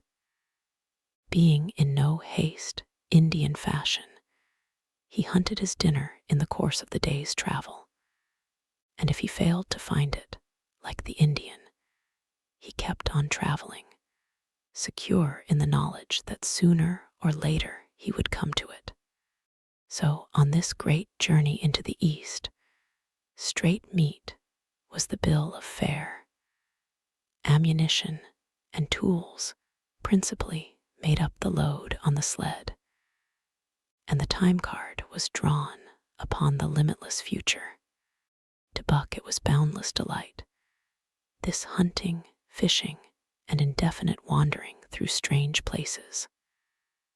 For weeks at a time, they would hold on steadily, day after day, and for weeks upon end they would camp here and there, the dogs loafing and the men burning holes through frozen muck and gravel, and washing countless pans of dirt by the heat of the fire. Sometimes they went hungry. Sometimes they feasted riotously, all according to the abundance of game and the fortune of hunting. Summer arrived, and dogs and men packed on their backs, rafted across blue mountain lakes, and descended or ascended unknown rivers in slender boats whipsawed from the standing forest. The months came and went, and back and forth they twisted through the uncharted vastness where no men were, and yet where men had been if the lost cabin were true. They went across divides in summer blizzards, shivered under the midnight sun on naked mountains between the timber line and the eternal snows, dropped into summer valleys amid swarming gnats and flies, and in the shadows of glaciers picked strawberries and flowers as ripe and fair as any the Southland could boast. In the fall of the year, they penetrated a weird lake country, sad and silent, where wildfowl had been, but where then there was no life nor sign of life, only the blowing of chill winds, the forming of ice in sheltered places, and the melancholy rippling of waves on lonely beaches. And through another winter, they wandered on the obliterated trails of men who had gone before. Once, they came upon a path blazed through the forest, an ancient path, and the lost cabin seemed very near. But the path began nowhere and ended nowhere, and it remained mystery, as the man who made it and the reason he made it remained mystery. Another time, they chanced upon the time-graven wreckage of a hunting lodge, and amid the shreds of rotted blankets John Thornton found a long-barreled flintlock. He knew it for a Hudson Bay Company gun of the young days in the Northwest, when such a gun was worth its height in beaver skins packed flat. And that was all no hint as to the man who, in an early day, had reared the lodge and left the gun among the blankets. Spring came on once more, and at the end of all their wandering they found, not the lost cabin, but a shallow placer in a broad valley, where the gold showed like yellow butter across the bottom of the washing pan. They sought no farther. Each day they worked earned them thousands of dollars in clean dust and nuggets, and they worked every day. The gold was sacked in moose-hide bags, 50 pounds to the bag, and piled like so much firewood outside the Spruce Bough Lodge. Like giants they twalled, days flashing on the heels of days like dreams as they heaped the treasure up. There was nothing for the dogs to do, save the hauling in of meat now and again that Thornton killed, and Buck spent long hours musing by the fire. The vision of the short-legged hairy man came to him more frequently, now that there was little work to be done, and often, blinking by the fire, Buck wandered with him in that other world which he remembered. The salient thing of this other world seemed fear. When he watched the hairy man sleeping by the fire, head between his knees and hands clasped above, Buck saw that he slept restlessly, with many starts and awakenings, at which times he would peer fearfully into the darkness and fling more wood upon the fire. Did they walk by the beach of a sea, where the hairy man gathered shellfish and ate them as he gathered? It was with eyes that roved everywhere for hidden danger, and with legs prepared to run like the wind at its first appearance. Through the forest they crept noiselessly, Buck at the hairy man's heels, and they were alert and vigilant, the pair of them, ears twitching and moving and nostrils quivering, for the man heard and smelled as keenly as Buck.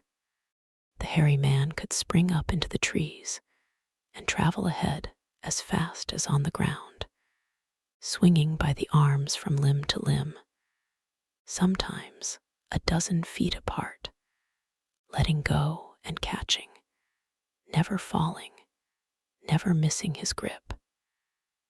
In fact, he seemed as much at home among the trees as on the ground, and Buck had memories of nights of vigil spent beneath trees wherein the hairy man roosted, holding on tightly as he slept. And closely akin to the visions of the hairy man was the call still sounding in the depths of the forest. It filled him with a great unrest and strange desires.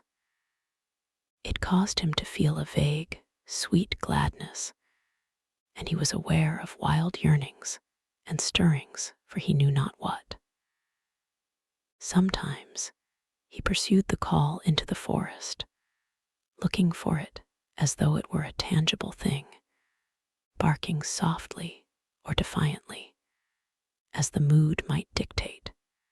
He would thrust his nose into the cool wood moss, or into the black soil where long grasses grew, and snort with joy at the fat earth smells, or he would crouch for hours, as if in concealment, behind fungus-covered trunks of fallen trees, wide-eyed and wide-eared to all that moved and sounded about him. It might be, lying thus, that he hoped to surprise this call he could not understand. But he did not know why he did these various things. He was impelled to do them, and did not reason about them at all. Irresistible impulses seized him. He would be lying in camp, dozing lazily in the heat of the day, when suddenly his head would lift, and his ears cock up, intent and listening, and he would spring to his feet and dash away, and on for hours, through the forest aisles, and across the open spaces where the niggerheads bunched. He loved to run down dry watercourses, and to creep and spy upon the bird life in the woods. For a day at a time, he would lie in the underbrush, where he could watch the partridges drumming and strutting up and down. But especially, he loved to run in the dim twilight of the summer midnights, listening to the subdued and sleepy murmurs of the forest, reading signs and sounds as man may read a book, and seeking for the mysterious something that called waking or sleeping, at all times, for him to come. One night he sprang from sleep with a start, eager-eyed, nostrils quivering and scenting, his mane bristling in recurrent waves.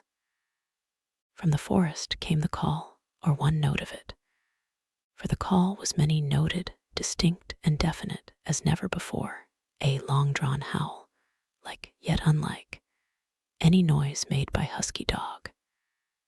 And he knew it in the old familiar way, as a sound heard before. He sprang through the sleeping camp, and in swift silence dashed through the woods. As he drew closer to the cry, he went more slowly, with caution in every movement, till he came to an open place among the trees, and looking out saw, erect on haunches, with nose pointed to the sky, a long, lean timber wolf. He had made no noise, yet it ceased from its howling and tried to sense his presence. Buck stalked into the open, half-crouching, body gathered compactly together, tail straight and stiff, feet falling with unwanted care. Every movement advertised commingled threatening and overture of friendliness. It was the menacing truce that marks the meeting of wild beasts that prey. But the wolf fled at sight of him. He followed, with wild leapings, in a frenzy to overtake. He ran him into a blind channel in the bed of the creek, where a timber jam barred the way.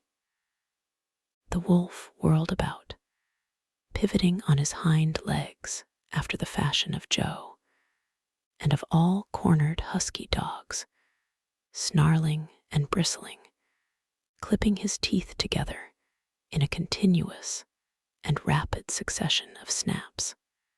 Buck did not attack, but circled him about and hedged him in with friendly advances. The wolf was suspicious and afraid, for Buck made 3 of him in weight, while his head barely reached Buck's shoulder. Watching his chance, he darted away, and the chase was resumed. Time and again he was cornered, and the thing repeated, though he was in poor condition, or Buck could not so easily have overtaken him. He would run till Buck's head was even with his flank, when he would whirl around at bay, only to dash away again at the first opportunity. But in the end, Buck's pertinacity was rewarded, for the wolf, finding that no harm was intended, finally sniffed noses with him. Then they became friendly, and played about in the nervous, half-coy way with which fierce beasts belie their fierceness. After some time of this, the wolf started off at an easy lope in a manner that plainly showed he was going somewhere. He made it clear to Buck that he was to come, and they ran side by side through the somber twilight, straight up the creek bed, into the gorge from which it issued, and across the bleak divide where it took its rise. On the opposite slope of the watershed, they came down into a level country where were great stretches of forest and many streams. And through these great stretches they ran steadily, hour after hour, the sun rising higher and the day growing warmer. Buck was wildly glad. He knew he was at last answering the call, running by the side of his wood brother toward the place from where the call surely came. Old memories were coming upon him fast, and he was stirring to them as of old he stirred to the realities of which they were the shadows. He had done this thing before, somewhere in that other and dimly remembered world, and he was doing it again, now, running free in the open, the unpacked earth underfoot, the wide sky overhead. They stopped by a running stream to drink, and stopping, Buck remembered John Thornton. He sat down. The wolf started on toward the place from where the call surely came, then returned to him, sniffing noses and making actions as though to encourage him. But Buck turned about and started slowly on the back track. For the better part of an hour, the wild brother ran by his side, whining softly. Then he sat down, pointed his nose upward, and howled. It was a mournful howl. And as Buck held steadily on his way, he heard it grow faint and fainter until it was lost in the distance. John Thornton was eating dinner when Buck dashed into camp and sprang upon him in a frenzy of affection, overturning him, scrambling upon him, licking his face, biting his hand, playing the general tomfool, as John Thornton characterized it, the while he shook Buck back and forth and cursed him lovingly. For 2 days and nights, Buck never left camp, never let Thornton out of his sight. He followed him about at his work, watched him while he ate, saw him into his blankets at night, and out of them in the morning. But after 2 days, the call in the forest began to sound more imperiously than ever. Buck's restlessness came back on him, and he was haunted by recollections of the wild brother, and of the smiling land beyond the divide, and the run side by side through the wide forest stretches. Once again, he took to wandering in the woods, but the wild brother came no more. And though he listened through long vigils, the mournful howl was never raised. He began to sleep out at night, staying away from camp for days at a time. And once he crossed the divide at the head of the creek and went down into the land of timber and streams. There he wandered for a week, seeking vainly for fresh sign of the wild brother, killing his meat as he traveled, and traveling with the long, easy lope that seems never to tire. Fished for salmon in a broad stream that emptied somewhere into the sea, and by this stream he killed a large black bear, blinded by the mosquitoes while likewise fishing, and raging through the forest helpless and terrible.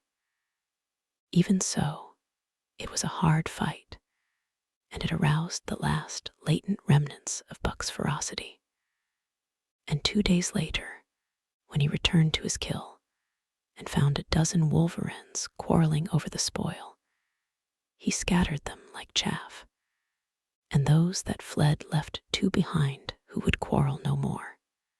The blood longing became stronger than ever before. He was a killer, a thing that preyed, living on the things that lived, unaided, alone, by virtue of his own strength and prowess, surviving triumphantly in a hostile environment where only the strong survived. Because of all this, he became possessed of a great pride in himself, which communicated itself like a contagion to his physical being. It advertised itself in all his movements, was apparent in the play of every muscle, spoke plainly as speech in the way he carried himself, and made his glorious furry coat, if anything more glorious. But for the stray brown on his muzzle and above his eyes, and for the splash of white hair that ran midmost down his chest, he might well have been mistaken for a gigantic wolf, larger than the largest of the breed. From his St. Bernard father, he had inherited size and weight, but it was his shepherd mother who had given shape to that size and weight. His muzzle was the long wolf muzzle, save that it was larger than the muzzle of any wolf, and his head, somewhat broader, was the wolf head on a massive scale. His cunning was wolf cunning, and wild cunning, his intelligence, shepherd intelligence, and St. Bernard intelligence. And all this, plus an experience gained in the fiercest of schools, made him as formidable a creature as any that roamed the wild. A carnivorous animal living on a straight meat diet, he was in full flower, at the high tide of his life, overspilling with vigor and virility. When Thornton passed a caressing hand along his back, a snapping and crackling followed the hand, each hair discharging its pent magnetism at the contact. Every part, brain and body, nerve tissue and fiber, was keyed to the most exquisite pitch, and between all the parts there was a perfect equilibrium or adjustment. To sights and sounds and events which required action, he responded with lightning-like rapidity, quickly as a husky dog could leap to defend from attack or to attack. He could leap twice as quickly. He saw the movement or heard sound and responded in less time than another dog required to compass the mere seeing or hearing. He perceived and determined and responded in the same instant. In point of fact, the three actions of perceiving, determining, and responding were sequential, but so infinitesimal were the intervals of time between them that they appeared simultaneous. His muscles were surcharged with vitality and snapped into play sharply, like steel springs. Life streamed through him in splendid flood, glad and rampant, until it seemed that it would burst him asunder in sheer ecstasy and pour forth generously over the world. "Never was there such a dog," said John Thornton one day, as the partners watched Buck marching out of camp. "When he was made, the mold was broke," said Pete. "By jingo, I t'ink so mineself," Hans affirmed. They saw him marching out of camp, but they did not see the instant and terrible transformation which took place as soon as he was within the secrecy of the forest. He no longer marched. At once he became a thing of the wild, stealing along softly, cat-footed, a passing shadow that appeared and disappeared among the shadows. He knew how to take advantage of every cover, to crawl on his belly like a snake, and like a snake to leap and strike. He could take a ptarmigan from its nest, kill a rabbit as it slept, and snap in mid-air the little chipmunks fleeing a second too late for the trees. Fish in open pools were not too quick for him, nor were beaver mending their dams too wary. He killed to eat, not from wantonness, but he preferred to eat what he killed himself. So a lurking humor ran through his deeds, and it was his delight to steal upon the squirrels, and, when he all but had them, to let them go, chattering in mortal fear to the treetops. As the fall of the year came on, the moose appeared in greater abundance, moving slowly down to meet the winter in the lower and less rigorous valleys. Buck had already dragged down a stray part-grown calf, but he wished strongly for larger and more formidable quarry, and he came upon it one day on the divide at the head of the creek. A band of 20 moose had crossed over from the land of streams and timber, and chief among them was a great bull. He was in a savage temper, and standing over 6 feet from the ground, was as formidable an antagonist as even Buck could desire.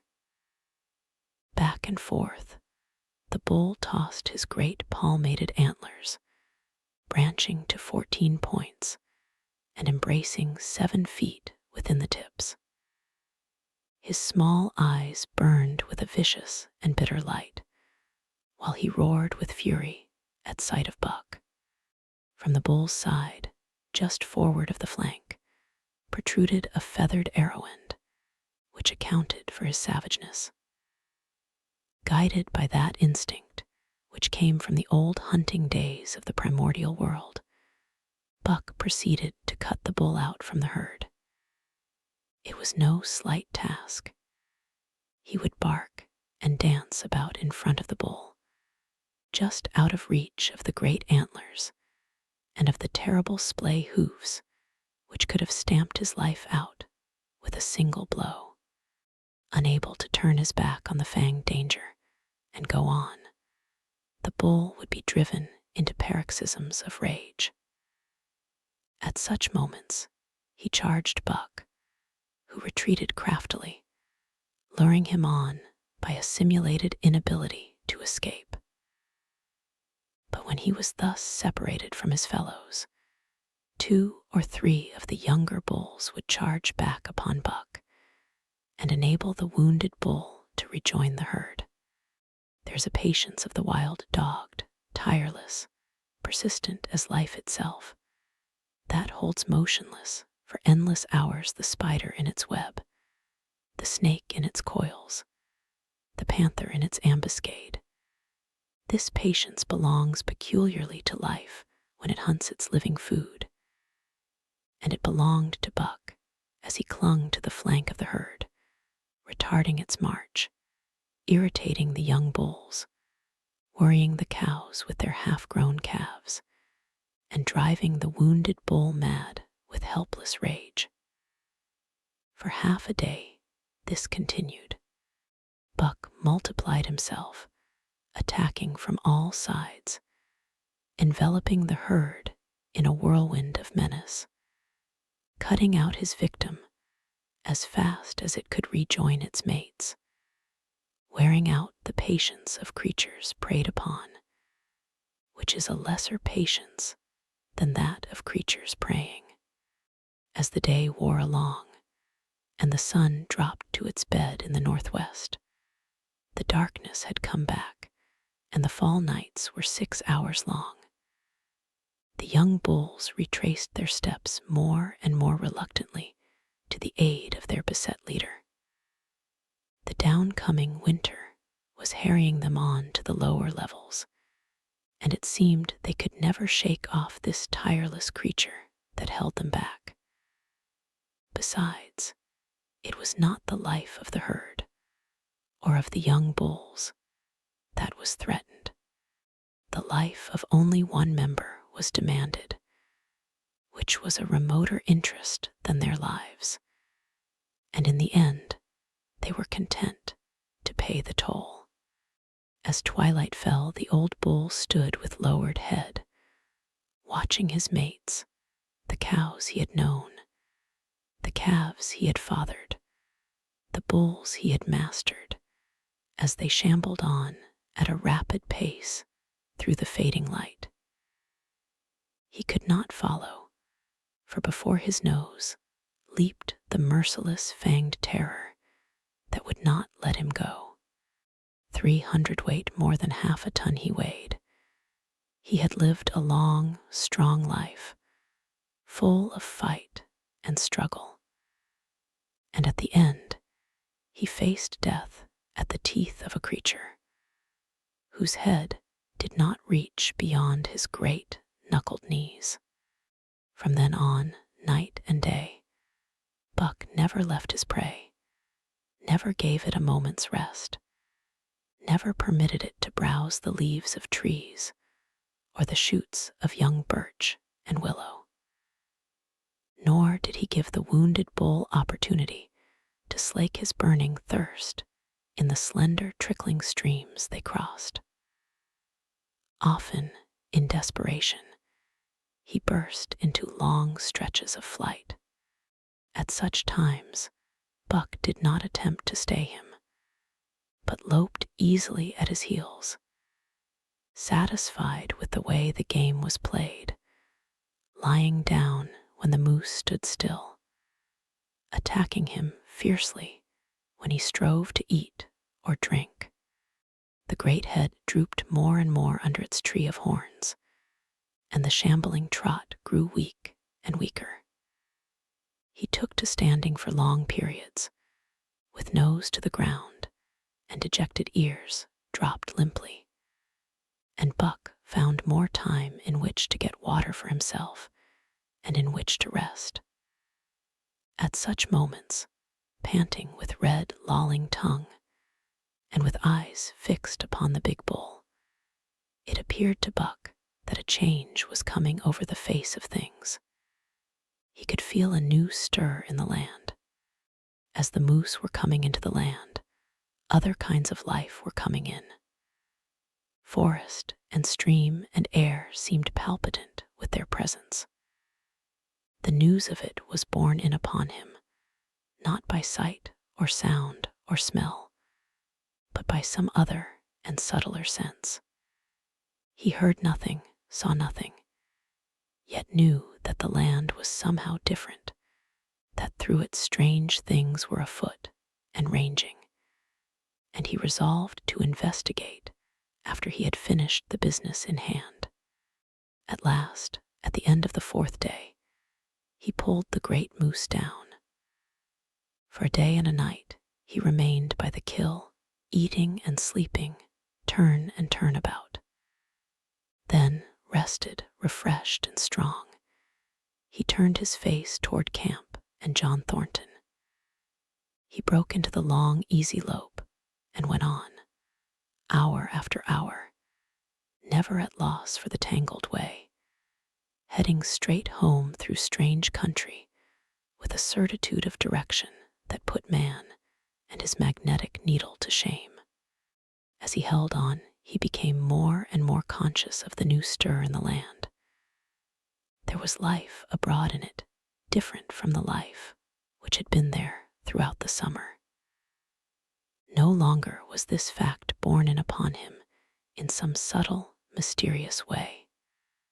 The birds talked of it, the squirrels chattered about it, the very breeze whispered of it. Several times he stopped and drew in the fresh morning air in great sniffs, reading a message which made him leap on with greater speed. He was oppressed with a sense of calamity happening, if it were not calamity already happened. And as he crossed the last watershed and dropped down into the valley toward camp, he proceeded with greater caution. 3 miles away, he came upon a fresh trail that sent his neck hair rippling and bristling.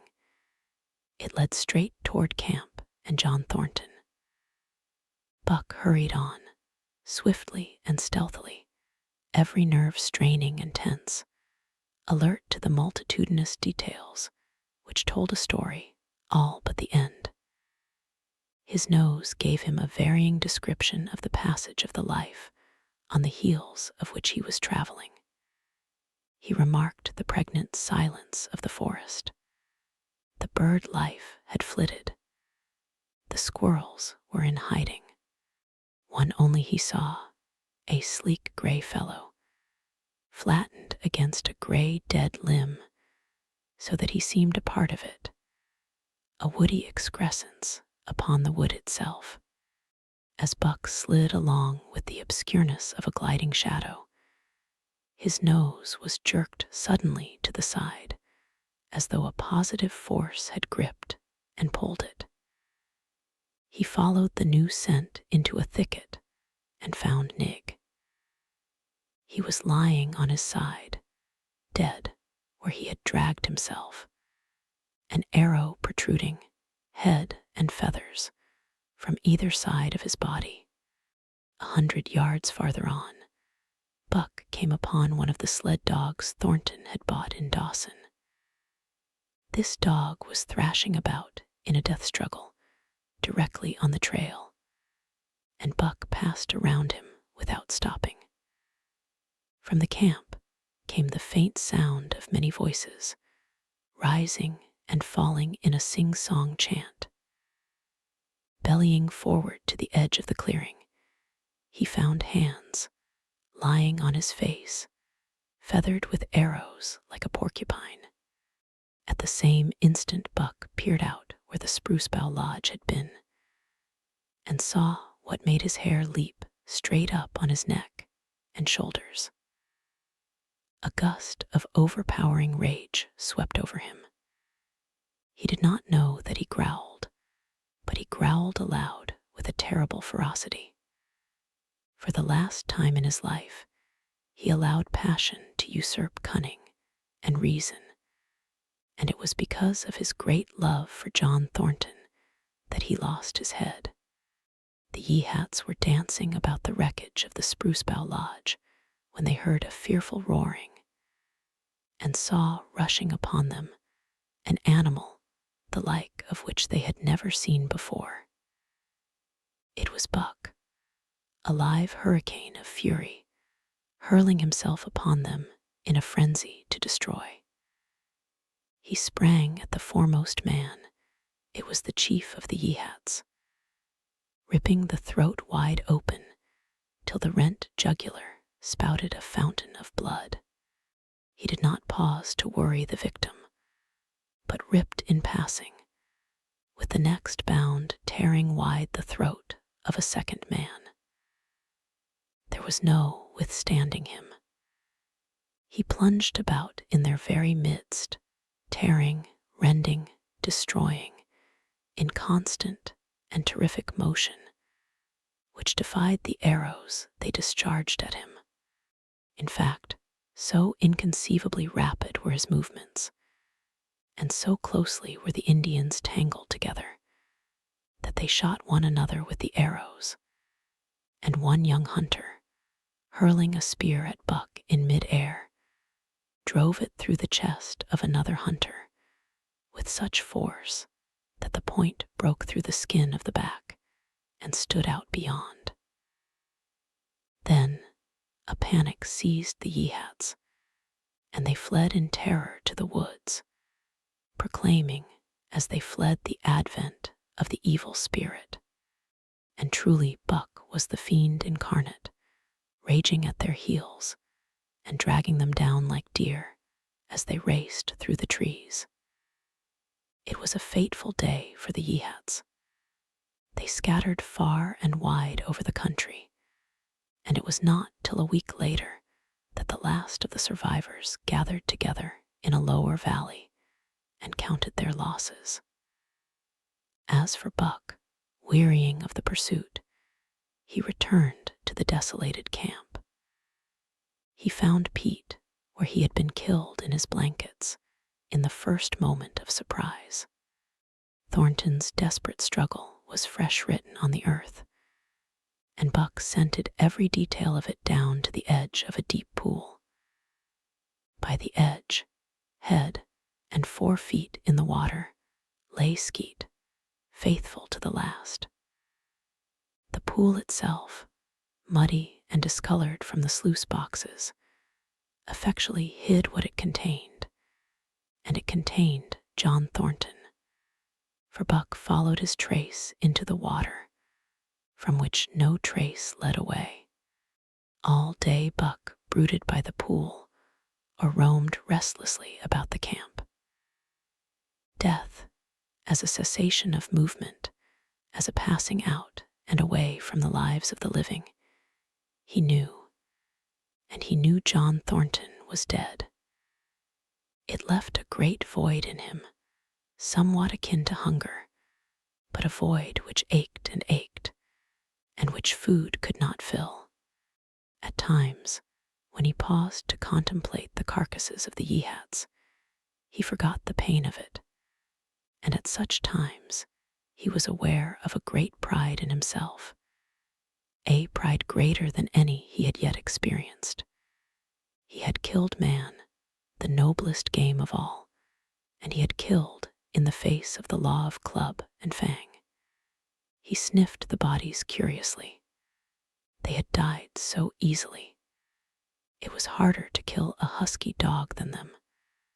They were no match at all, were it not for their arrows and spears and clubs. Thenceforward he would be unafraid of them, except when they bore in their hands their arrows, spears, and clubs. Night came on, and a full moon rose high over the trees into the sky, lighting the land till it lay bathed in ghostly day. And with the coming of the night, brooding and mourning by the pool, Buck became alive to a stirring of the new life in the forest other than that which the Yeehats had made. He stood up, listening and scenting. From far away drifted a faint, sharp yelp, followed by a chorus of similar sharp yelps. As the moments passed, the yelps grew closer and louder. Again Buck knew them as things heard in that other world, which persisted in his memory. He walked to the center of the open space and listened. It was the call, the many-noted call, sounding more luringly and compellingly than ever before. And as never before, he was ready to obey. John Thornton was dead. The last tie was broken. Man and the claims of man no longer bound him. Hunting their living meat, as the Yeehats were hunting it, on the flanks of the migrating moose, the wolf pack had at last crossed over from the land of streams and timber and invaded Buck's Valley. Into the clearing where the moonlight streamed, they poured in a silvery flood, and in the center of the clearing stood Buck, motionless as a statue, waiting their coming. They were odd, so still and large he stood, and a moment's pause fell, till the boldest one leaped straight for him. Like a flash Buck struck, breaking the neck. Then he stood, without movement, as before, the stricken wolf rolling in agony behind him. 3 others tried it in sharp succession, and one after the other they drew back, streaming blood from slashed throats or shoulders. This was sufficient to fling the whole pack forward, pell-mell, crowded together, blocked and confused by its eagerness to pull down the prey. Buck's marvelous quickness and agility stood him in good stead. Pivoting on his hind legs and snapping and gashing, he was everywhere at once, presenting a front which was apparently unbroken, so swiftly did he whirl and guard from side to side. But to prevent them from getting behind him, he was forced back, down past the pool and into the creek bed, till he brought up against a high gravel bank. He worked along to a right angle in the bank, which the men had made in the course of mining, and in this angle he came to bay, protected on 3 sides, and with nothing to do but face the front. And so well did he face it, that at the end of half an hour the wolves drew back discomfited. The tongues of all were out and lolling, the white fangs showing cruelly white in the moonlight. Some were lying down with heads raised and ears pricked forward. Others stood on their feet, watching him, and still others were lapping water from the pool. One wolf, long and lean and gray, advanced cautiously, in a friendly manner, and Buck recognized the wild brother with whom he had run for a night and a day. He was whining softly, and as Buck whined, they touched noses. Then an old wolf, gaunt and battle-scarred, came forward. Buck writhed his lips into the preliminary of a snarl, but sniffed noses with him, whereupon the old wolf sat down, pointed nose at the moon, and broke out the long wolf howl. The others sat down and howled, and now the call came to Buck in unmistakable accents. He, too, sat down and howled. This over, he came out of his angle, and the pack crowded around him, sniffing in half-friendly, half-savage manner. The leaders lifted the yelp of the pack and sprang away into the woods. The wolves swung in behind, yelping in chorus, and Buck ran with them, side by side with the wild brother, yelping as he ran. And here may well end the story of Buck. The years were not many when the Yeehats noted a change in the breed of timber wolves, for some were seen with splashes of brown on head and muzzle, and with a rift of white centering down the chest. But more remarkable than this, the Yeehats tell of a ghost dog that runs at the head of the pack. They are afraid of this ghost dog, for it has cunning greater than they, stealing from their camps in fierce winters, robbing their traps, slaying their dogs, and defying their bravest hunters. Nay, the tale grows worse. Hunters there are who fail to return to the camp, and hunters there have been whom their tribesmen found with throats slashed cruelly open, and with wolf prints about them in the snow greater than the prints of any wolf. Each fall, when the Yeehats follow the movement of the moose, there is a certain valley which they never enter. And women there are who become sad when the word goes over the fire of how the evil spirit came to select that valley for an abiding place. In the summers, there is one visitor, however, to that valley, of which the Yeehats do not know. It is a great, gloriously coated wolf, like, and yet unlike, all other wolves. He crosses alone from the smiling timber land and comes down into an open space among the trees. Here a yellow stream flows from rotted moosehide sacks and sinks into the ground, with long grasses growing through it and vegetable mold overrunning it and hiding its yellow from the sun. And here he muses for a time, howling once, long and mournfully, ere he departs. But he is not always alone. When the long winter nights come on, and the wolves follow their meat into the lower valleys, he may be seen running at the head of the pack through the pale moonlight or glimmering borealis, leaping gigantic above his fellows, his great throat a-bellow as he sings a song of the younger world, which is the song of the pack.